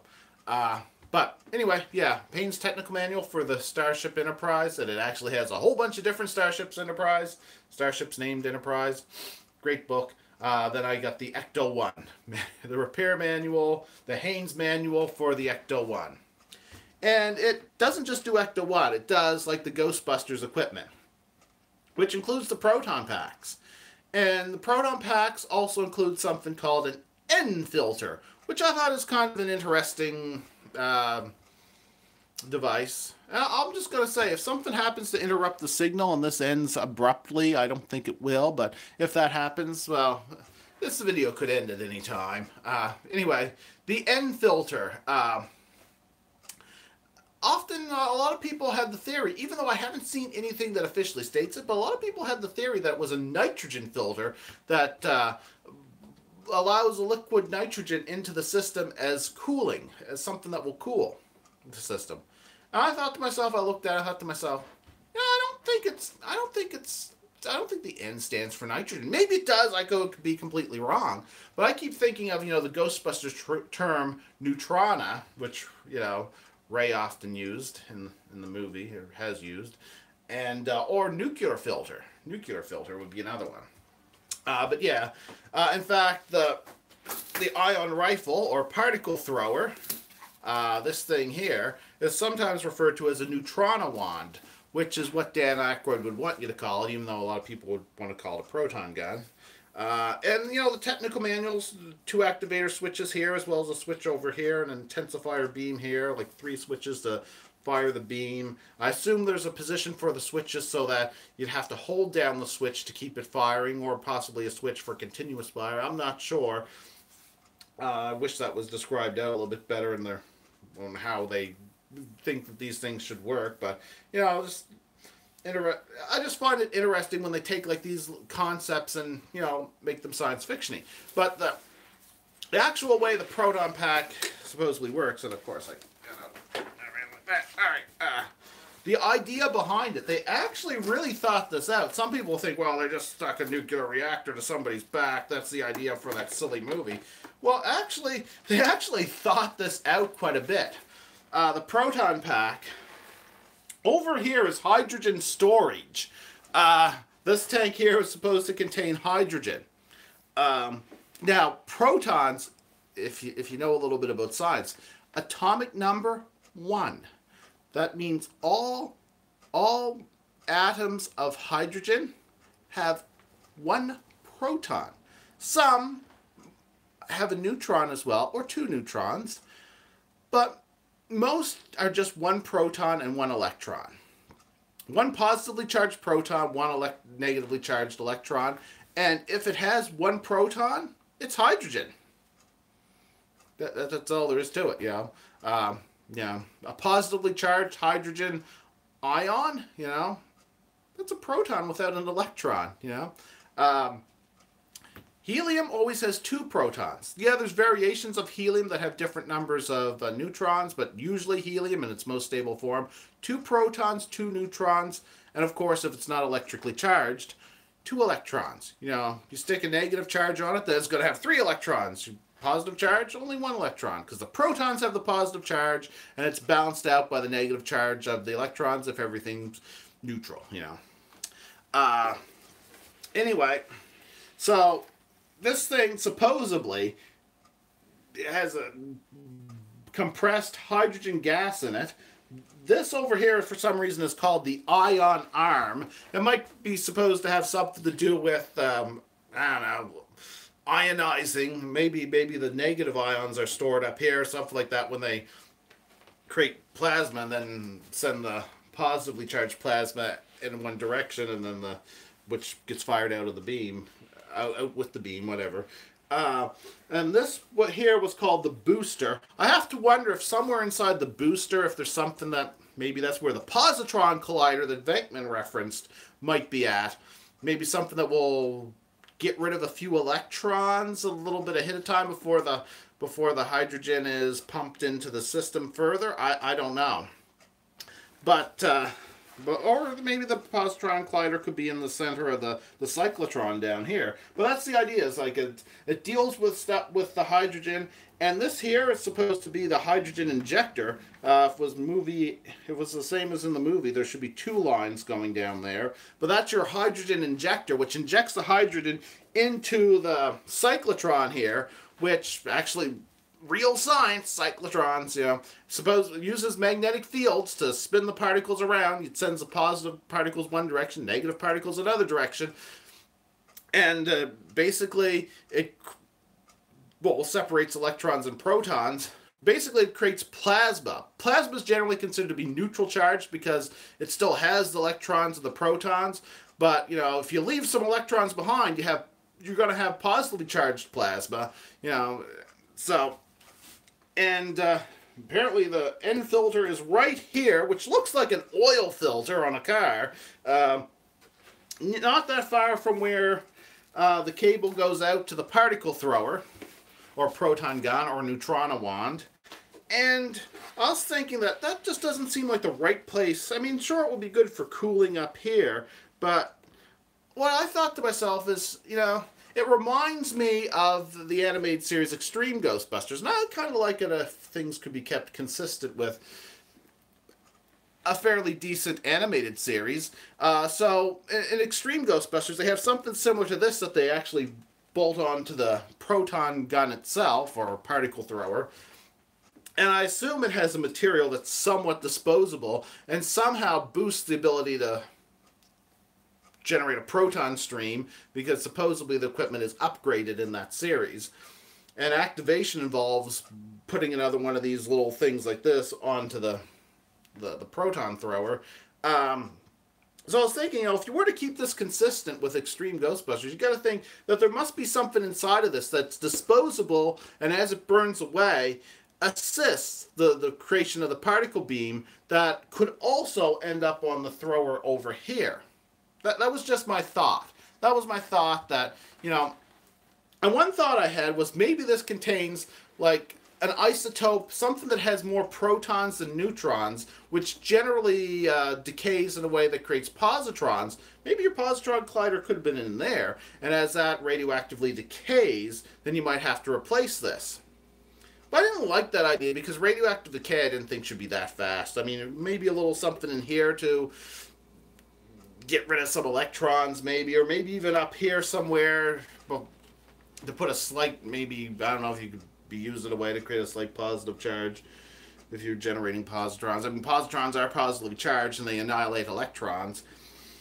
So I suppose, you could filter out the electrons for a more pure proton beam, I suppose. But, this is supposed to be a filter. So I thought to myself, what if this were to take off any particles that weren't positively charged, any neutral and possibly negative charged particles that end up on their way out to this cable? What if that somehow filtered them back up into here, and maybe the ion arm? That's my thought, is maybe somehow this was used for filtering off positive and neutrally charged particles when the positively charged proton plasma beam, plasma energy that goes up to the particle thrower. That's my thought. That's my thought, because technical manuals never go into detail on exactly what the end filter does.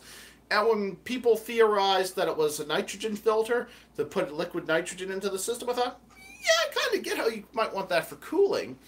I thought to myself, I don't know, I feel like there should be something more going on there based on its location, So that was my thought. What if it was used to somehow siphon off neutral and negatively charged particles, and then the nuclear protons, they would go right past it?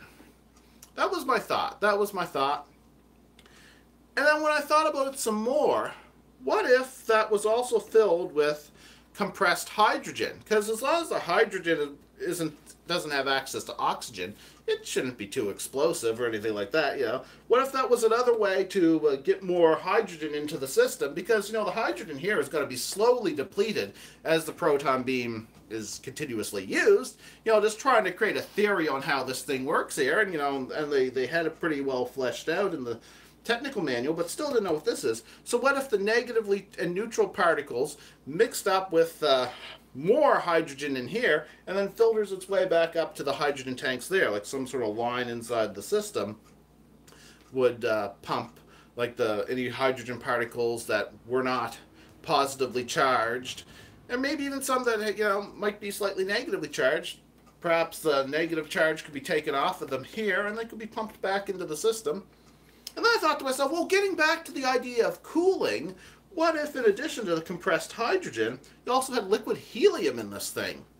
That's another thought there I had. It's like, you know, why not get even more technical with this? Add a little liquid helium, and, well, if that works its way through the system, cooling effect as the helium evaporates, and, you know, probably even better cooling than liquid nitrogen, and it would make the hydrogen, if any escapes the system by mixing helium with the hydrogen, you know, means that the overall volume of the gas would be a little less explosive. And if you think about it, things that allow protons to pass through them, I'm pretty sure a mica window in like a Geiger counter, it allows alpha particles to pass through it, which is basically a helium nucleus for proton, or no, for particles, for nucleons. I'm pronouncing nucleon right? I don't know. 4 nuclear particles, 2 protons, 2 neutrons, can pass through a mica window. So individual protons probably could pass through a mica window. So, you know, basically, what you can do with a proton, you can probably do with an alpha particle, and it would still be more positive charge on the plasma beam, and yeah, just be a little bit of contamination of alpha particles, which should be pretty much just as good as, you know, pure proton beam. So that was another thought of mine, was maybe you could keep that idea that it's something to do with cooling, because the technical manuals never really say what the N filter does, and just call it the N filter. And I saw fan theories that it was providing liquid nitrogen into the system for cooling, and I thought to myself, well, yeah, I kind of like that idea, but it just reminded me so much of the similar filter-shaped object that gets clamped on to the particle thrower in the Extreme Ghostbusters version of the proton packs, which seems to have some material, I assume, in it that helps fuel the beam, even though it's connected up here right on the particle thrower. So I thought to myself, what if I could come up with a theory on how this could still provide fuel to this, and, you know, and that also would still actually retain the characteristics of being a filter for the system, and if you add a little liquid helium to it, also still, you know, cooling, you know. So that was just my thoughts. I was thinking about doing a video about the proton pack and how interesting I thought the technical manuals for it were. And there's lots of videos out there about people who love talking about the oddities of science fiction and fantasy. And the proton pack was something I always thought was really cool. And that was just my thoughts on my theory on the N filter. The N filter. That it might actually be for filtering off negative and neutrally charged particles, but allowing the positively charged nuclear particles to pass right by. And it's worth mentioning the term neutrona that gets used. Some people said, oh, it's not neutrona. Neutrona is not a real word. They must be saying neutrino. So for a while, people would say the neutrino one and stuff like that, and like in Wikipedia and stuff like that. That's like, no. I don't think they ever meant neutrino when they were talking about anything to do with the proton pack. I don't know, maybe somebody could come up with an idea that neutrinos, they don't affect normal matter very much, very rarely, but maybe they would affect ghosts, you know. But I don't think that's it, you know. I don't think that has anything to do with it, and there's nothing about this that ever makes me think neutrinos, you know. It's charged particles, I think of when you see this thing in action. Even the way the beam comes out, like this stream of charged plasma that kind of acts a bit like lightning. Like, everything about it is like electrically charged particles, you know. I just don't think of neutrinos at all when I think of anything to do with the proton pack. But you know, but getting back to the idea of the neutrino, what does neutrona mean? I thought a long time ago, I thought neutrona meant nucleon. I just can't generate that word. It's a word I think a lot because I like thinking about subatomic particles, but I just don't pronounce it very often. Nucleon. You know, which basically any proton or neutron is a nucleon, a nuclear particle, particle of the nucleus of the atom. You know, that's what I thought neutrona meant was, you know, a general term for protons and neutrons. That's what I thought at first that they were going for, but then I noticed, like in the technical manuals and so forth, neutrona and neutronization. Oh, I've tried to pronounce my words now. There's also the term neutron. Damn it! Now I can't say it. Okay, remember when they talk about the containment grid, and I got to put the proton pack down and drink some more energy drink because my throat is actually drying out. All right. Neutrona. I can't do it, damn it. Neutrona. I'm saying neutron. Neutronization. That's not the word. That's not. I'm not pronouncing it right. All right. Neutronization. Fuck. Anyway, neutronization. Okay, I'm mispronouncing a word that I used to be able to pronounce, even though I very rarely have an excuse to say it. But anyway, neutronization of the field. Neutronization of the field. Neutronization of the field. There we go. Caffeine. Might be making things worse. I'm not sure. But more caffeine. Neutronization of... Can't do it again. Basically, when you look at how it's spelled, it spells out as neutronization of the field when they talk about the containment unit. And that seems to be connected to the idea of the neutrona wand. Okay, and what did neutronize... That word, what did that word mean when you actually take a look at a technical manual?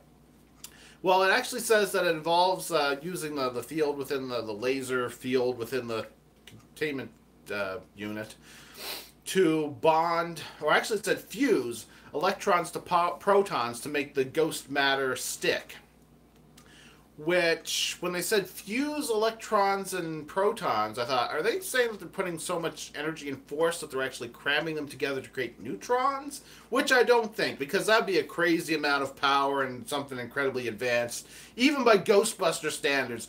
Yeah, sure, in the story of Ghostbusters, they figured out a way to put a nuclear particle accelerator on somebody's back, but if they're actually capable of putting together electrons and protons inside the containment unit, and they're sticking in the containment unit because they turn them into neutrons, that's some technobabble that I just wouldn't get behind. That'd be too much. But what I think it means is they're basically within the field.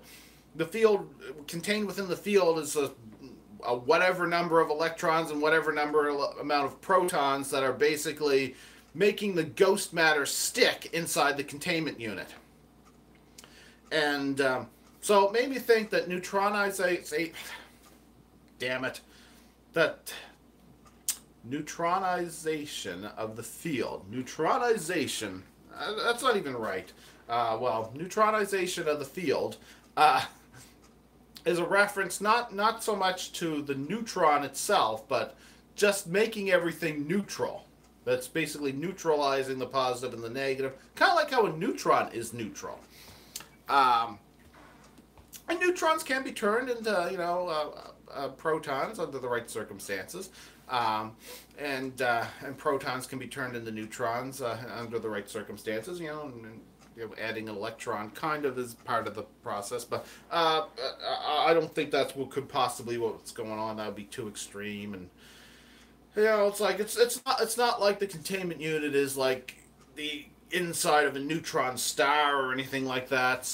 Or, of course, you know, it's fiction, so maybe it is. But I'm not willing to go that extremely unrealistic.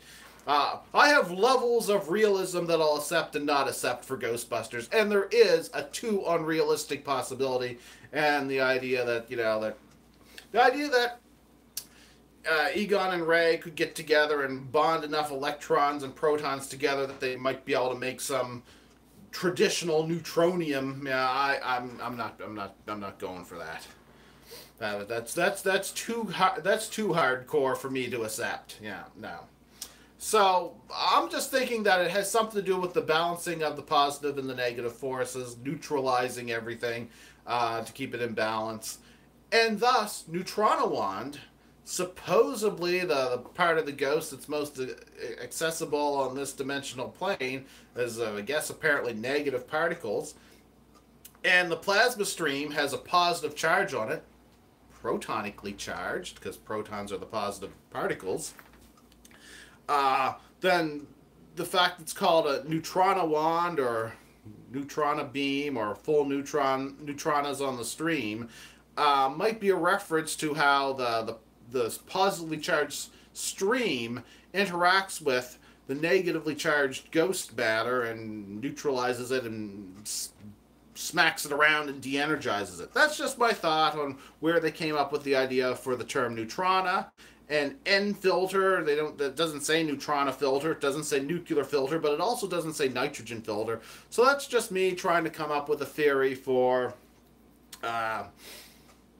what the N filter is. Because that was one of the interesting things about the proton pack that was unexplained. But yeah, I mean, every part of it pretty much has a purpose. I mean, that part with the lights on it near the bottom, that's a cyclotron.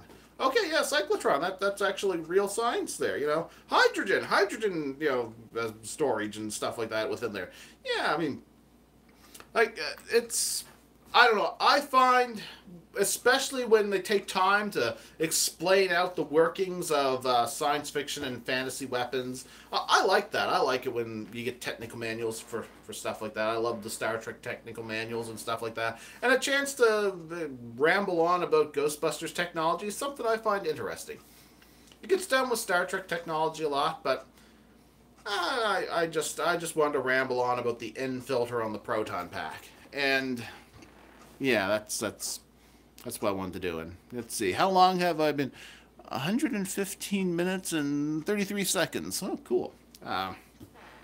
So I've been rambling on for quite a while, and I'm going to have stuff to do later today. But what can I ramble about more? What else can I ramble about? Because this is me live streaming, as I wanted to do a live stream before I get demonetized. So it's not that I'm expecting to make money off of this. Actually, the complete opposite. I don't even think the live stream will get monetized. I'm just unsure about what all features I'm going to lose on YouTube. So here I am just rambling in front of the camera, trying to keep my energy levels up, which isn't too hard. It's not, you know, it's a little caffeine, but I think I felt like rambling anyway, you know. Already, you know, finishing off a deadly dose of caffeine here. You know, all is good. All is well.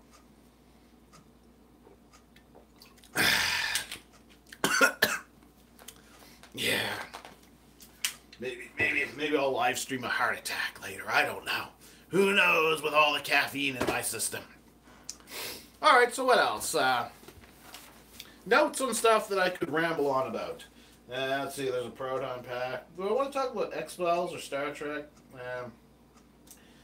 Talked about Henry Kissinger. Crazy, evil bastard. Star Trek Discovery. Let's see. Nasal spray. That's not on the list, but...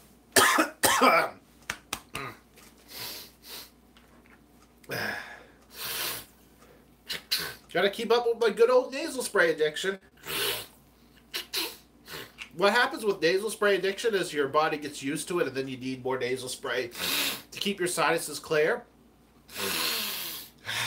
And my sinuses were starting to seal up a little bit, just kind of getting tighter and tighter.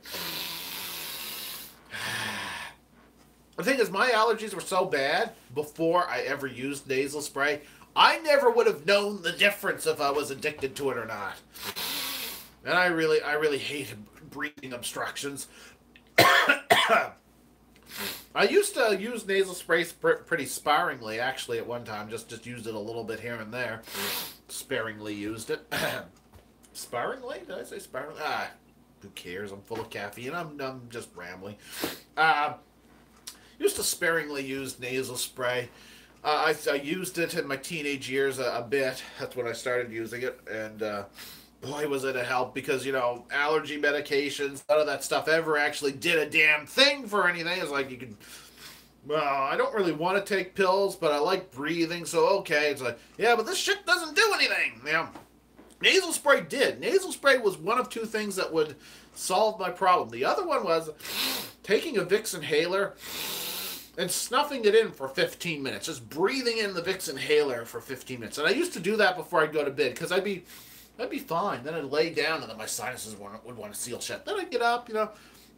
On some days when it was really bad, there'd be more pollen in the air. Actually, going out into the cold air, even though there'd be pollen out there, the cool, fresh air, sometimes that would, you know, clear me up just a little bit.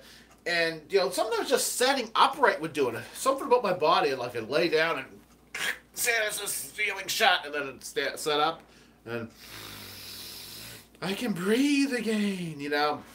That was always annoying. It would be annoying when one sinus would just kind of swell shut and the other sinus would be breathing fine. It'd be like, it feels wrong. It's just frustrating, you know. But the Vicks inhaler would cure that. And throughout my teen years, I used the Vicks inhaler a lot. But the thing was,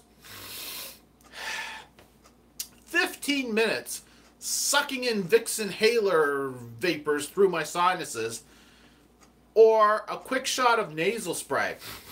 And one of my sinuses didn't really, there we go, get a little bit more up in that sinus. That sinus just doesn't want to,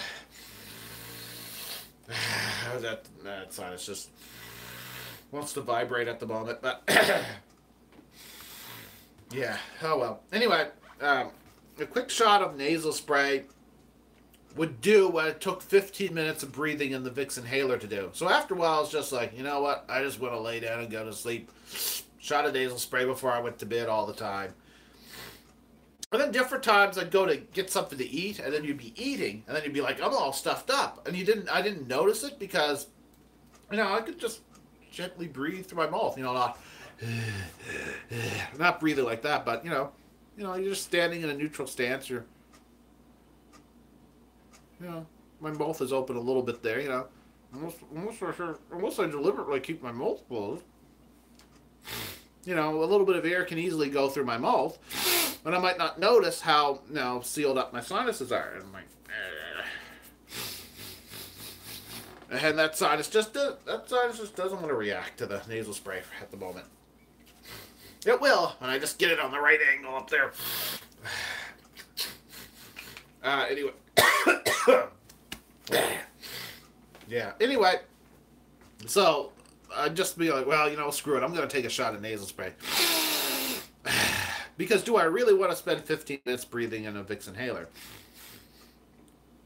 And, you know, for another decade, I didn't notice any difference. Now I notice it does take more nasal spray than it used to clear me up. And if I don't use nasal spray, I'm more likely to get stuffed up without it than in the past. But I was like stuffed up all the time, even before the first time I ever used nasal spray. So it's like, I could be addicted to nasal spray, and it's like, what's the difference, you know?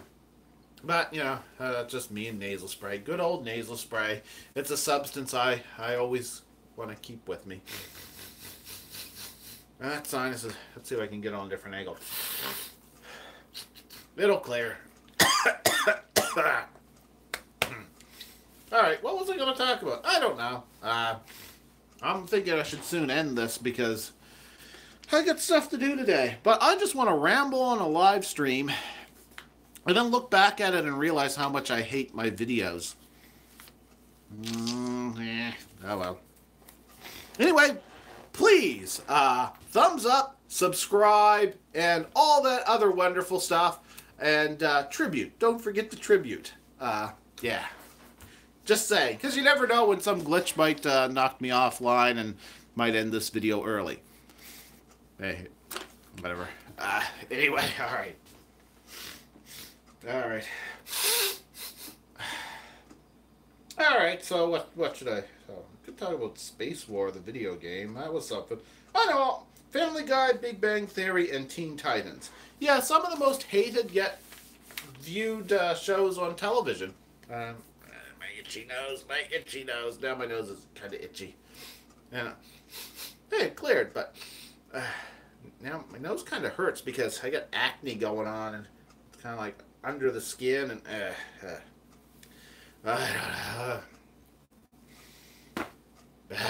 I'm medically falling apart. Actually, I've been deteriorating a lot, especially last year. Last year was a stressful year. I'm not going to get into that. Anyway, another shot of nasal spray. Then I'm going to talk about if I don't lose my connection for some sort of glitch. I'm actually surprised this held up as long as it did. All right.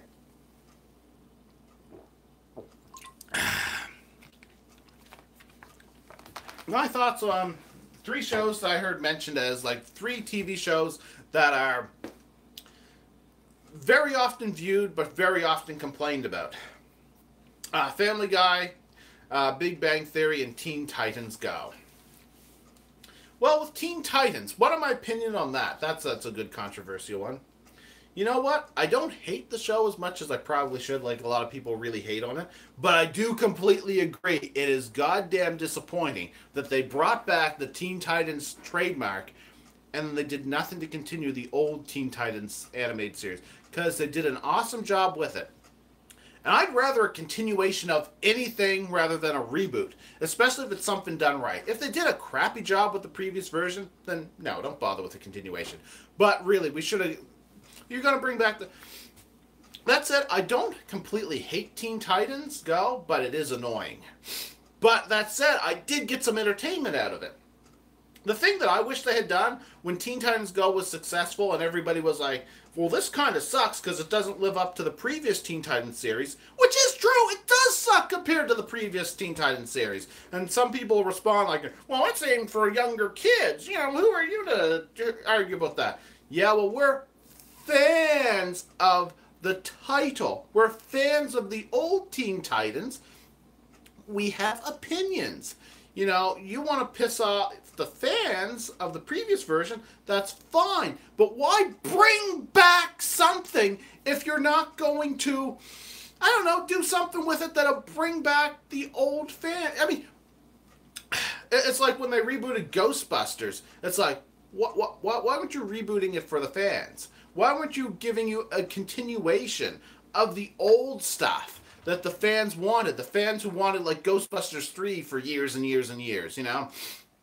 It's like, why were you like, oh, we don't need to worry about that. It's a popular name. We'll just recycle the idea and the name, and let's hope everybody gets behind something entirely new.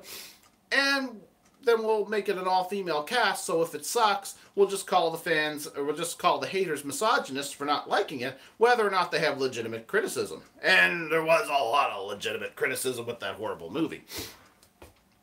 With Teen Titans Go, it's like, yeah, you know what? You name something Teen Titans, you bring back the Teen Titans, you know, brand name. Fans of the original Teen Titans, or previous Teen Titans, I should say, the original one is the comic book, are going to get the attention. You're going to get their attention.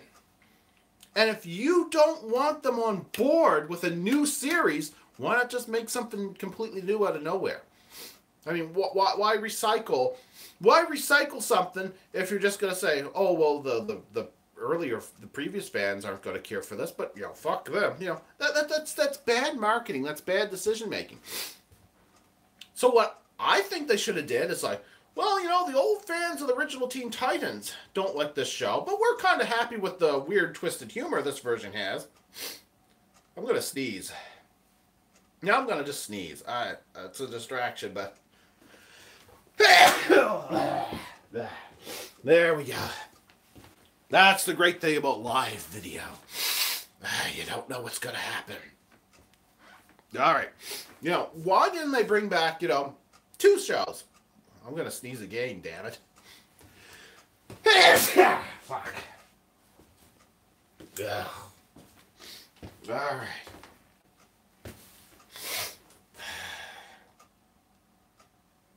Why didn't they just bring back the Titans? You know, why not do a follow-up to the old Teen Titans show for the fans of it? Acknowledge that the characters are going to get older. Call it Titans or something like that. Fuck. Can't stop sneezing now. Hey, at least my sinuses are clear. I'm mostly sneezing through my mouth anyway. I'm just going, you know, through my mouth. I'm not sneezing through my nose at all. Which is probably ironic, but whatever. Anyway, why not, when they created Teen Titans Go and got the backlash, why not create another series, because they're creating new shows all the time, called Titans, or The Titans, as a continuation of the old series, and do the two shows separately with the very different titles. One being Teen Titans Go, and one being Titans. And you know, Titans could be a continuation of the old Teen Titans show. You know? And just have them be two separate things. I mean, that's not too hard to picture, people being able to accept two entirely different shows that just happen to be based on the same thing. They, in the past, DC didn't want to do this, but DC easily could have two entirely different versions of Batman airing, and nobody would confuse them. Like comparing, you know, Batman the Brave and the Bold to the old Batman the animated series. It's like, no, you're not going to confuse those two different versions of Batman. Entirely different. You know, they easily could do some, even though they didn't air those two, you know, opposite each other. They could have. They could have. And considering how popular Batman is, that probably still would not have been oversaturating the market with Batman stuff. So, I mean, with Teen Titans, they easily could have made two entirely different shows for two entirely different markets and give them two entirely different time slots. You know, I mean, they make a lot of cartoons for older people. You know, if they really wanted to, like, keep people, I don't know, distracted or happy or whatever you'd say, you know, why didn't they just do that? I mean, the thing is, they don't have to make a version of Teen Titans for an older audience. The previous one was, you know, pretty age neutral to begin with. But that said, they want to make something that's even more aimed at a younger audience and, you know, piss off the older fans who are, you know, literally older fans, I guess, now because they would have aged since then. Well, you know, you don't have to do that. You know, you could actually do something. Hell, DC is doing animated movies all the time. Why not do an animated movie in the timeline of the old Teen Titans cartoon?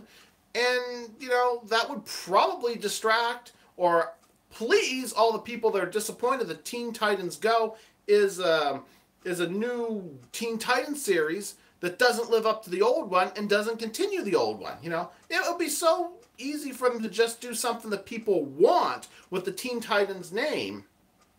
But that said, ignoring the fact that, yeah, it is disappointing that Teen Titans Go is this too goofy to take serious, absurd cartoon. That said, I actually did see some amusement in it. I remember the episode where they had Darkseid voiced by Weird Al. I enjoyed that weird, ridiculous story. You know, and some of the stuff that happened in it. I mean, they had some moments that I thought were legitimately fun. Very often they injure and mutilate the characters in ways that are just gross, and I don't like that. It's just not funny. But that said, ignoring that and ignoring how ridiculous it is, they actually had some pretty good moments. I really loved the episode where it became like an 80s rock music video. Like, they came up with kick-ass music for that, too. Like, I don't really want Teen Titans Go to not exist. They made a lot of episodes. A lot of them kind of were pretty weak and lame, and then when you keep watching them, they do get kind of annoying. But they had some pretty good moments. You know, they actually, I mean, you know how cartoons like to stick in Santa Claus because Christmas and all that stuff, and, you know, the crap about Santa and so forth. You know, that sort of thing. You know, like a lot of cartoons just want to do that. You know, and, well, Teen Titans did it, but they made Santa Claus a bad guy, and I found that amusing.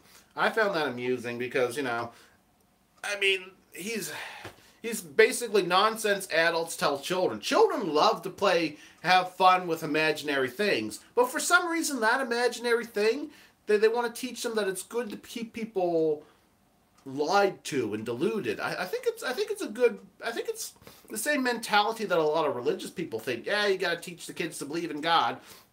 We'll start on another level. tell them there's a Santa Claus. And, eventually they'll realize there is no Santa Claus, but we're going to hope that they still keep getting suckered into believing there's a God, because that somehow makes us feel good. People often care more about what feels good and believing something is real than what's true. And it starts at a young age when they, tell kids to believe in Santa Claus. Then when they learn it wasn't real, then they're told that it was good to believe it. And I think it's, just plain bad, but whatever. Who am I to interfere or have anything to do with whatever people want to do with kids? It's nothing to do with me. So, people want to tell kids there's a Santa Claus, let them. I mean, whatever. But it just seems like getting people ready at an early age for absurd dishonesty, And when they use Santa in cartoons, I'm just kind of like, I just have that feeling of, do kids really need this bullshit? I mean, Santa Claus could be a lot of fun, but they go out of their way to pretend it's real. And I just always thought that was what ruined Santa, turned it into something like dishonest and cheesy, But when I see Santa used in cartoons and amusing in different ways, the way Teen Titans did, and the way they played off of this thing of how people keep hyping up Christmas more and more and more, and ignoring other holidays, like and they made Santa Claus a villain and played that up. I enjoyed that. I thought that was like some amusing satire. And, I actually got some enjoyment out of some of the episodes of Teen Titans Go. But that said, I completely agree with everybody that says it's disappointing that we got that crappy show, Teen Titans Go, which doesn't live up to the original. I'm not saying Teen Titans Go hasn't done good.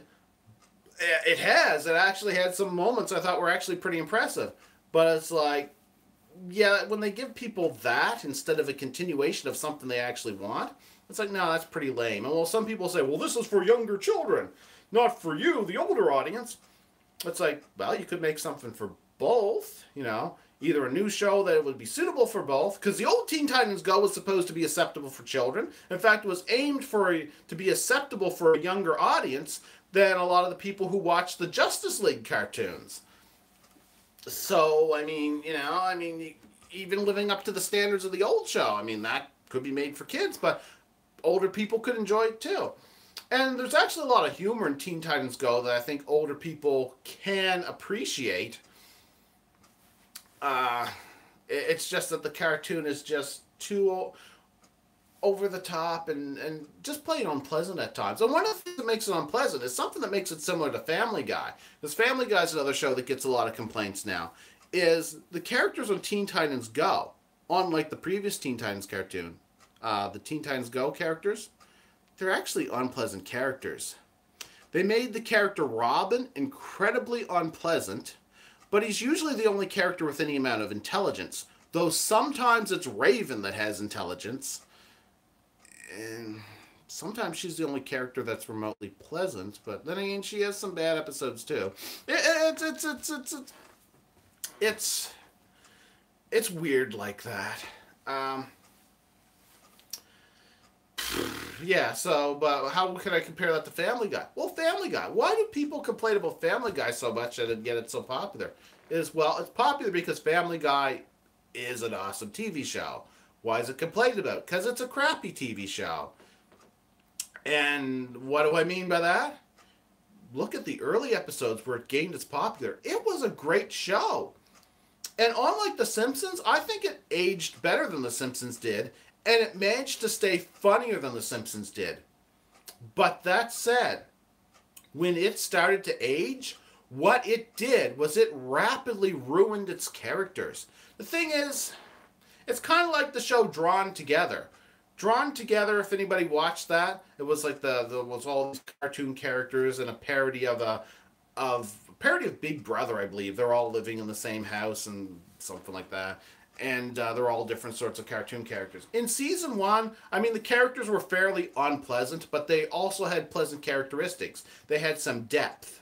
Then season 2, the humor got nastier, which should have been, I don't know, funnier, but it wasn't because the characters lost their sympathetic characteristics in season 2. When it came back for season 3, I thought they did a better job with season 3 because they kind of brought back some sympathetic characters or sympathetic characteristics to the characters. Because the thing is, it's crude humor is just that. It's humor. But if you don't like the characters, if you're not enjoying the characters, then a lot of the times the crude humor doesn't mean anything. It means nothing. It means nothing if you're not going on an amusing ride with characters that are at least somewhat sympathetic. You know, if the characters herself are just a joke, then the jokes that the characters are experiencing doesn't mean as much. And that was the problem with Drawn Together in season 2, is the characters lost any of their sympathetic characteristics compared to how they were written in the first season, I found. And it's been so long since I saw the show, I might change my mind on that if I watched it again. Maybe I'd think they never really had the sympathetic characteristics in the first place. But that was the opinion I got. Well, that's what happened to Family Guy. Brian used to be the heart of the show, and then he's just a douche, you know? I mean, he's still a little bit smarter than everybody else, but everybody else was an idiot anyway. Meg, just bad jokes were used with Meg. Chris, I think, well, they didn't really ruin Chris as much as the other characters, but it's hard to say, you know, what they could do to ruin Chris.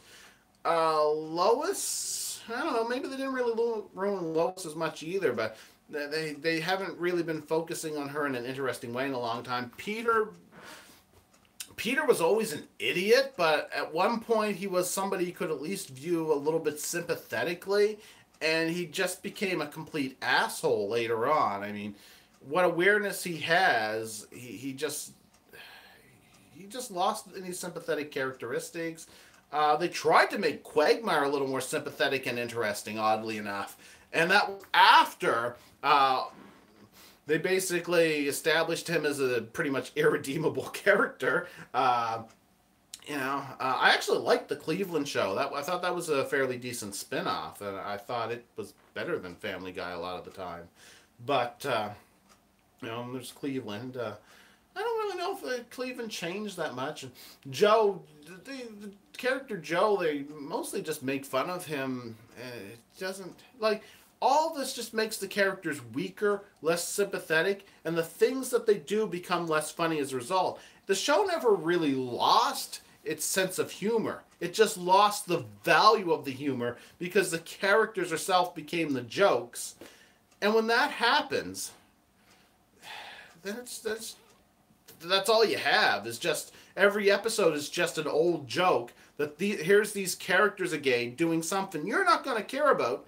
So, I mean, are you going to find it funny? No. But Family Guy, I mean, I did feel as though it aged better than The Simpsons, but both of them have reached a point where they're both, whatever, you know. And I think Family Guy has the ability to bounce back better than what The Simpsons has been displaying. But I do hope both shows continue because there is still some more entertainment to be found in both of them, I believe. I believe they both still have some potential, but...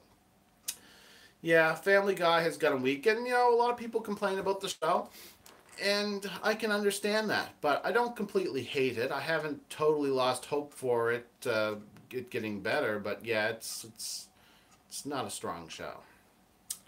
And there's The Big Bang Theory. That's the other one. I saw as examples, somebody referenced examples of shows that people complain about, but it seems as though people keep watching. The Big Bang Theory was the other one. The Big Bang Theory, I don't find...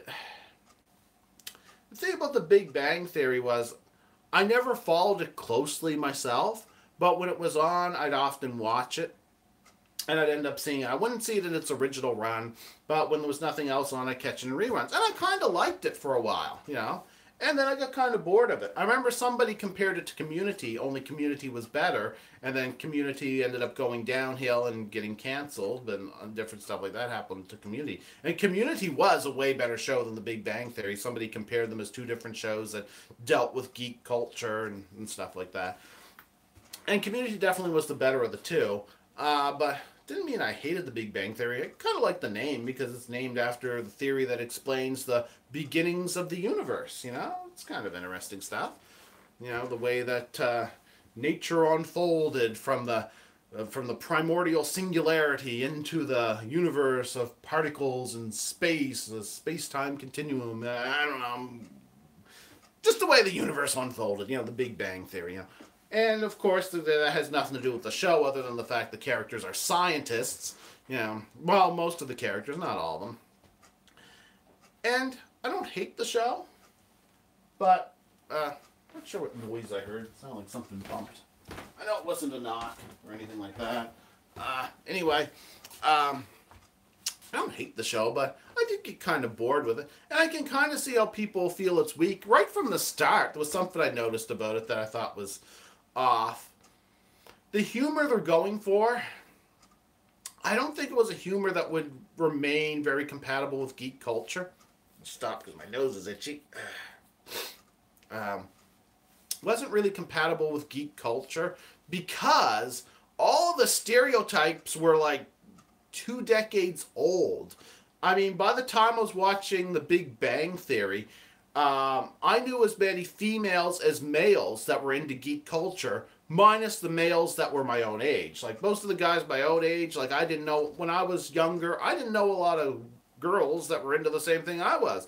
But as I got older and we all grew up, I noticed the younger girls, you know, women that were younger than me, and so forth, they were into the sort of stuff I used to be into as geek culture became more mainstream.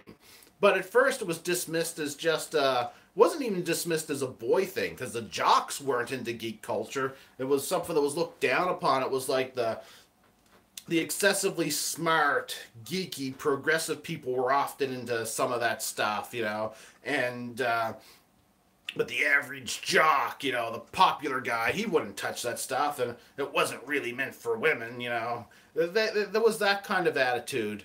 With the exception of Star Trek, I remember back in the 90s they talked about how, unlike a lot of other science fiction, supposedly at one point there was equal number of men and women watching Star Trek. Then by the 2010s, supposedly when Star Trek became less popular, apparently that changed and it went back to being treated as just a guy thing.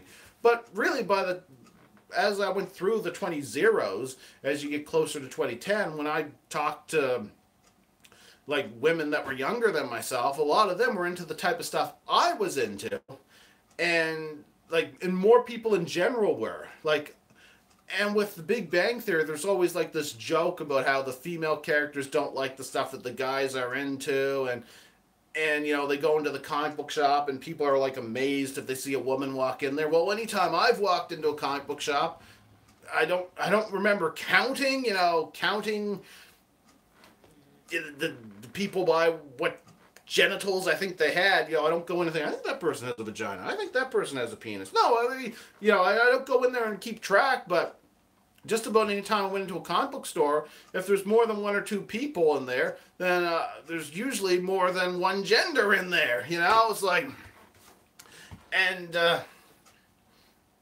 yeah, I mean, I was noticing, you know, almost as many women in the comic book stores when I go there as men. You know, it's like, so it's like the whole stereotype that they're using the Big Bang Theory for jokes. It felt like they're using stereotypes that were outdated by a decade to 2 decades, and you know, it just felt weak. Actually, I knew women my own age that were into science fiction, though demographically speaking or statistically speaking, there was less of them. But then again, there's also less guys my own age that were into the same stuff I was into, like Star Trek and so forth. You know, it was basically more of an age thing than a gender thing.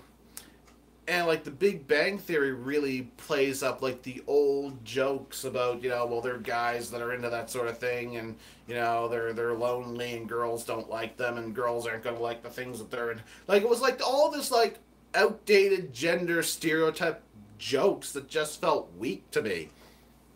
My nose is still itchy. At least I stopped sneezing. And my sinuses aren't swollen shut. So The Big Bang Theory, I did get some humor out of it, and I did like it, but I also got bored with it. And I can understand why people dislike it. The stereotypes in it are outdated stereotypes. Outdated stereotypes about geek culture. I think it was handled better in Community as well, too. What time is it? Yeah, getting close to 1:30. Alright, so I rambled on about that. That was a topic that popped in my mind as something I might want to ramble about in front of a camera. Was, you know, a lot of people talk about, you know, the Teen Titans Go, Family Guy, and The Big Bang Theory as shows that they just hate. But yet everybody seems to watch it anyway. And I can kind of see how these shows would have mass appeal. I mean, I haven't forgotten when Family Guy was one of the most amazing things on television. And it's a lot weaker than it used to be. And it's really the fault of the writers. It's not that the writers forgot how to tell new and interesting jokes. They could still come up with new jokes. They just lost the ability to make the characters worth following. Like, the characters became too much of a bad stereotype. I'd almost say a bad stereotypical version of themselves. But it's like, I mean, they turned Brian into a douchebag. Early on, he was like the heart of the show, you know, and then he becomes the douchebag of the show. I mean, I don't know. It just feels weak. But it's the way they've been handling the characters. And as for The Big Bang Theory, yeah, the stereotypes are a little bit outdated. Yeah, I could see people getting sick of it. I liked it at times, and at times I just felt like I didn't really care if I saw it again. Definitely had some really good episodes, but it had a lot of episodes that are like, yeah, it's just another episode that's on television at the moment, yeah. And for Teen Titans Go, I definitely saw some entertainment value in the show, but, I mean, the creators of the show should realize that there's a lot of interest in continuing the previous version of Teen Titans. And yeah, they're going to get a lot of flack for not doing that. And though I personally, because I did find some amusement in Teen Titans Go, and apparently the way they've been flooding the Cartoon Network, or was it? Yeah, Cartoon Network, yeah. Way it's been just using it over and over and over again. I don't get the Cartoon Network anymore, but I did for a while there. Way they just keep using it and airing it so much. There obviously must be an audience that is enjoying it. But that said, if they want to make everybody happy, why not make a Late Night Titans, a version of the Titans, you know, group it in with the cartoons for adults that continues where the old Teen Titans left off. Or just make an alternate version of Teen Titans that you could air at an entirely different time of the day. I don't know, but I mean, with Teen Titans Go, you easily could make an actual follow-up to the old Teen Titans series. Drop teen off of the name and nobody's going to confuse them, you know. Have Robin turn into Nightwing, you know, and, you know, it'd be the animation style of the two different shows is so different, you know, that it just wouldn't be hard to make something that is very different, but an acceptable continuation of the old Teen Titans series, and still have their goofy, silly, alternate Teen Titans Go series. You know, I mean, it would be no trouble to have, you know, Robin from Batman in Teen Titans Go, and then have that same character as Robin, and then Nightwing in what was it? I keep wanting to say Justice League. Young Justice. That was the word that was. Young Justice was really good. And, you know, like, they used, like, certain characters at the same time in the past successfully. They had, it wasn't the original Batman, the animated series, but they had a different version of Batman. I think they just called it The Batman, going at the same time as Justice League. Both had Batman in it, but they tried not to use other Batman characters in Justice League because they were doing the Batman show at the same time, because they thought it would confuse people. No, it won't confuse people. Different animation styles, very different shows. You're going to realize that one is a continuation of the old Batman, the animated series, and one is something entirely different. You know, they should, if they're going to, like, be doing all this shit with recycling characters, they should do something to entertain the fans who are fans of these characters all along. Or else they're going to get criticism. you know, and you can't blame people for criticizing things that are going to gain their attention. If something if something is something that somebody likes and it's being brought back, it's going to get their attention. You know, I always like Ghostbusters. Bring back Ghostbusters, it's going to get my attention.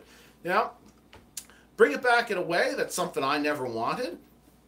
That you're finally doing something with Ghostbusters, yeah, I'm going to complain. I was like, why would I want a reboot? I want a continuation. Screw this shit, you know. He'll bring back Teen Titans, but it's something that the fans of the previous show are going to look at. It's like, well, they ruined the characters. This is cheesy and not enjoyable, you know. You know, you bring back Teen Titans in that way. Yeah, fans of Teen Titans are going to complain. They're going to complain a lot. Makes sense. It's natural. It's to be expected. It's the way the world works. You get somebody's attention, then they're liable to give your opinion. And if they don't like something, they're really likely to say. So I'm just rambling and hand talking and all that. And yeah, it's what time do I have? I have 1:32 on my watch, which may or may not be correct. And this thing has gone on for 154 minutes and 8 seconds, 9 seconds, 10 seconds, 11 seconds, 12 seconds, 15 seconds. Now it's 16, 17 seconds, 18 seconds. Yeah. All right. So should I just stop rambling in front of the camera because I got stuff to do? I probably should. And I don't know. I just wanted to do a live stream video of some sort. And so here I am. Here I am in front of this. It's not even really a camera. It's a cell phone. I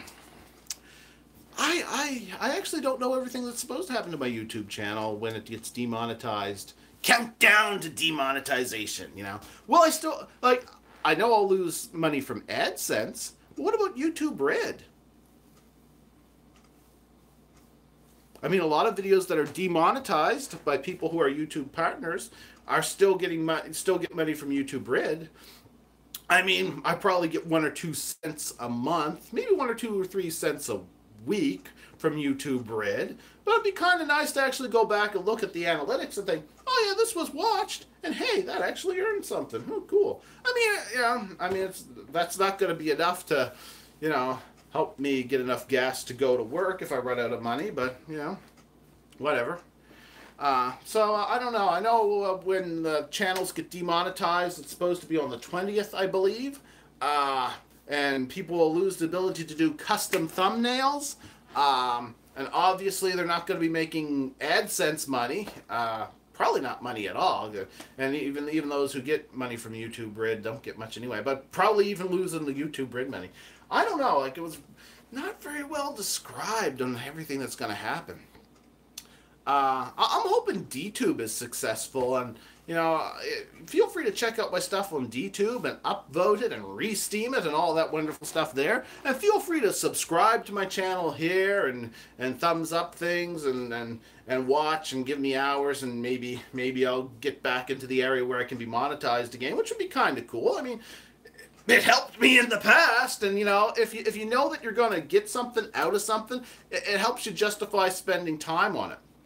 Actually, something I did back in the fall, and I didn't get around to doing much with it yet. It was actually, I wanted to do videos on some video games, and I didn't like, I was doing okay money-wise and staying ahead of my money problems a little bit, and I actually bought some video games that I wanted to do videos with, and I thought to myself, it's like, well, I don't know if I should get this right now. And I thought to myself, well, you know what, it might help me get to the point where I actually get another paycheck. So I actually thought to myself, well, you know what, anything that helps improve the channel in that way, I'll justify spending the money now on this. Plus, it's something I want anyway, and I love the idea of doing a video on it, but let's face it, I'm slow to get around to doing stuff as it is.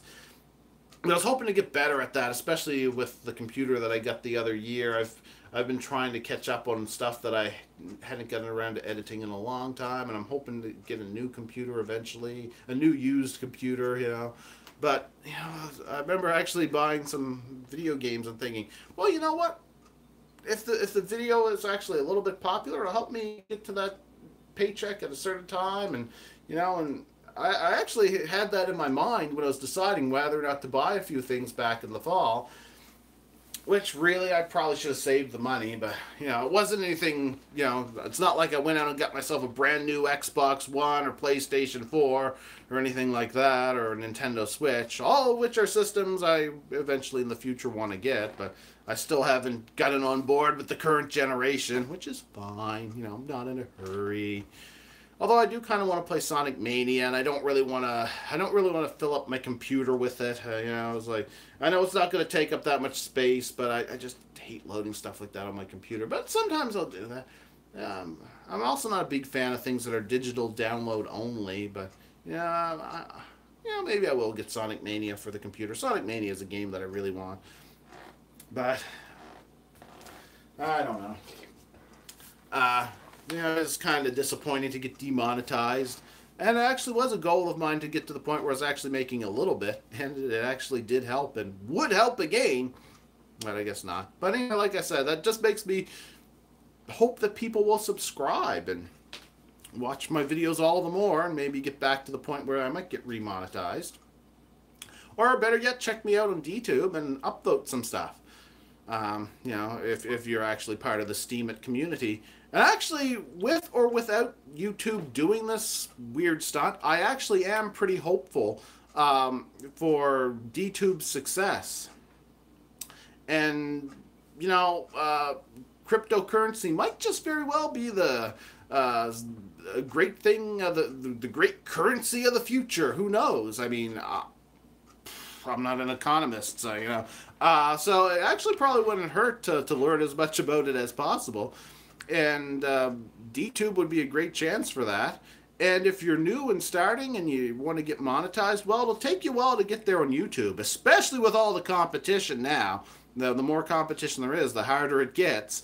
That's just the way it works. So DTube, although there's not as much viewership at DTube yet, it won't take much before it starts to pick up. So I'm hopeful that, DTube might become the new YouTube, or at least what YouTube used to be before they took the U out of YouTube, I kind of like going to YouTube and watching, the crummy little videos people just did and put up, just did a video, so I decided to put it up on YouTube. I used to like watching some of those videos.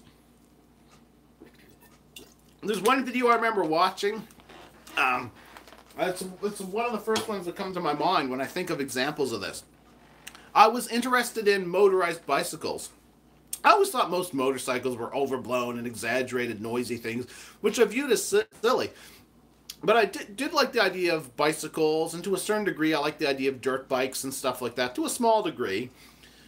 And I kind of like the idea of motorized bicycles, and I was actually thinking about looking into motorizing a bicycle of mine that was broken, and like the ability to pedal was kind of screwed up, like something about the hub was causing the sprocket that turns the wheel to slip without turning the wheel. Knowing how that you hook up a motor to some of those bicycles, I realized, well, this bicycle could actually be motorized if I got one of the ones that starts with a pull cord, and, great. That'd actually be kind of a good way to put that bicycle to use. But though I think I do want to fix that bicycle's ability for the wheel to turn, but because it actually broke in that fashion more than once, I was thinking, you know what, maybe a motor might be a good idea for a bicycle like this and take some of the strain off of the hub. I think it's the hub they call the part inside that went in it. I don't know. But anyway, probably just replacing the whole wheel would probably solve the problem. Just get another 18-speed wheel, or was it only 16? I think it was 18-speed. I'd have to go out and look at the bicycle again. But anyway, probably replacing the wheel would be the easiest thing to do. But anyway, I was like looking at videos on motorized bicycles, and one was this guy just driving around his neighborhood with a motorized bicycle. Gave you the feel or a sense of what it would feel like to be riding on the motorized bicycle, and gave you a certain feel of his hometown. It was a little slice of life, a little piece of the world you were viewing in this video. Then I looked at the comments, and some people were like, lamest video ever. And I was like, really? The video was exactly what it advertised it was. The thumbnail wasn't misleading. The title of the video was very accurate. You knew what you're getting into when you watched it, and then you're complaining about, why would that be? Like, not every video is for everybody, But I like that about YouTube. It was just videos that people put up. They weren't necessarily perfect, but they were part of somebody's library of videos, parts of somebody's world that they were putting out there. I like that. I mean, maybe I might be in the minority of that, but that's what I liked about YouTube, was the you in YouTube. And it kind of feels like DTube has that potential. I mean, now everybody learned a lot of tricks from YouTube, and probably just about everybody's going to be better video editors, except for me, because I'm not happy with my video editing skills, but, whatever. Yeah. I think most people have watched YouTube, and they're probably better video editors for it. So I suppose like the new DTube videos will probably be higher quality than the early YouTube videos. Oh, it's all fine and good. But in a way, DTube to me kind of has what I feel like YouTube was losing. A lot of videos that people just put out there. That's their stuff, and it's not necessarily altered for a mass audience. But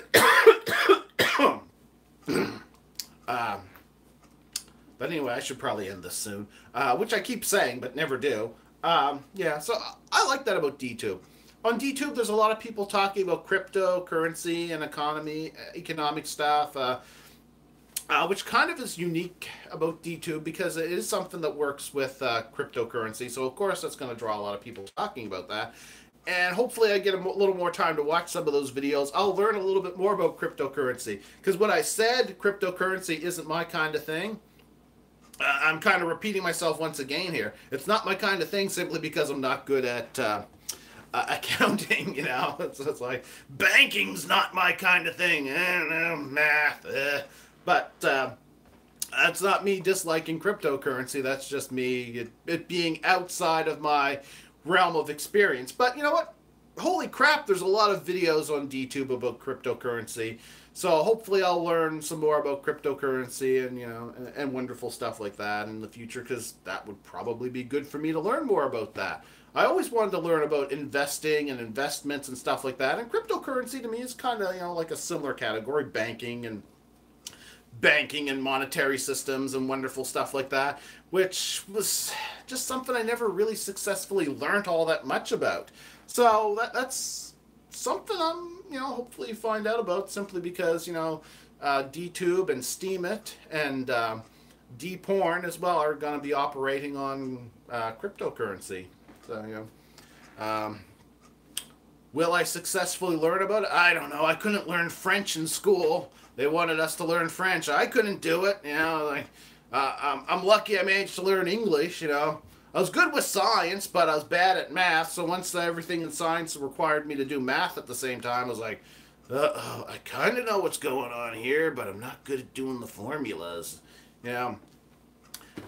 Spelling. I'm horrible at spelling words. I mean, remembering the order of letters and in our odd language. I don't know. Some things I'm just not good at, But,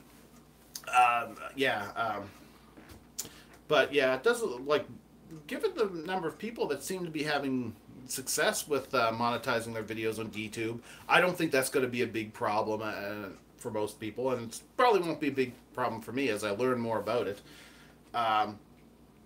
That's what makes DTube unique, is it is the cryptocurrency community is really big there.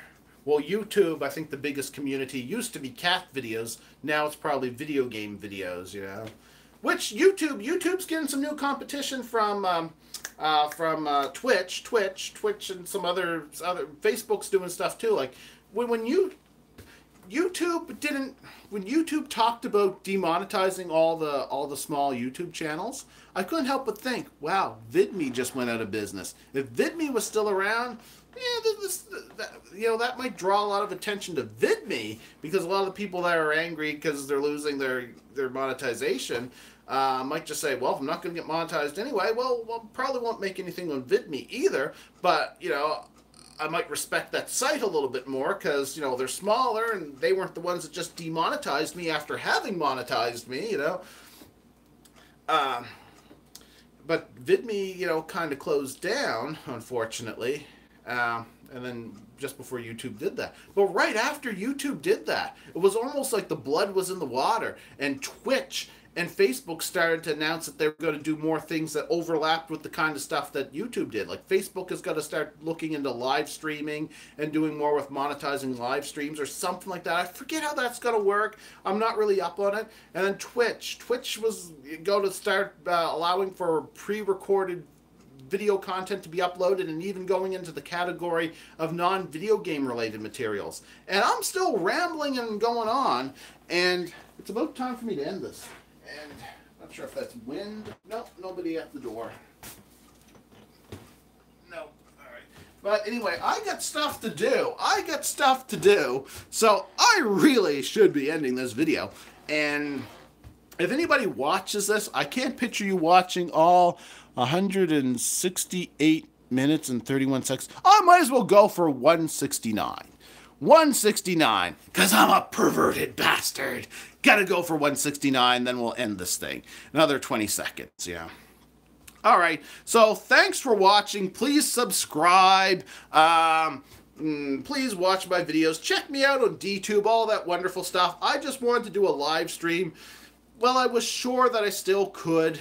And I don't expect this to be the most interesting thing ever, but 169 minutes and a few seconds. Time for me to end this. Thanks for watching, if you managed to stick with me that long. Oh dear, I've been aging. Oh, last year was hard on me. Time to end this. Thanks for watching. Good night. All right, that's fun. Let's see. All right, come on, close. End. Yeah, I want to end.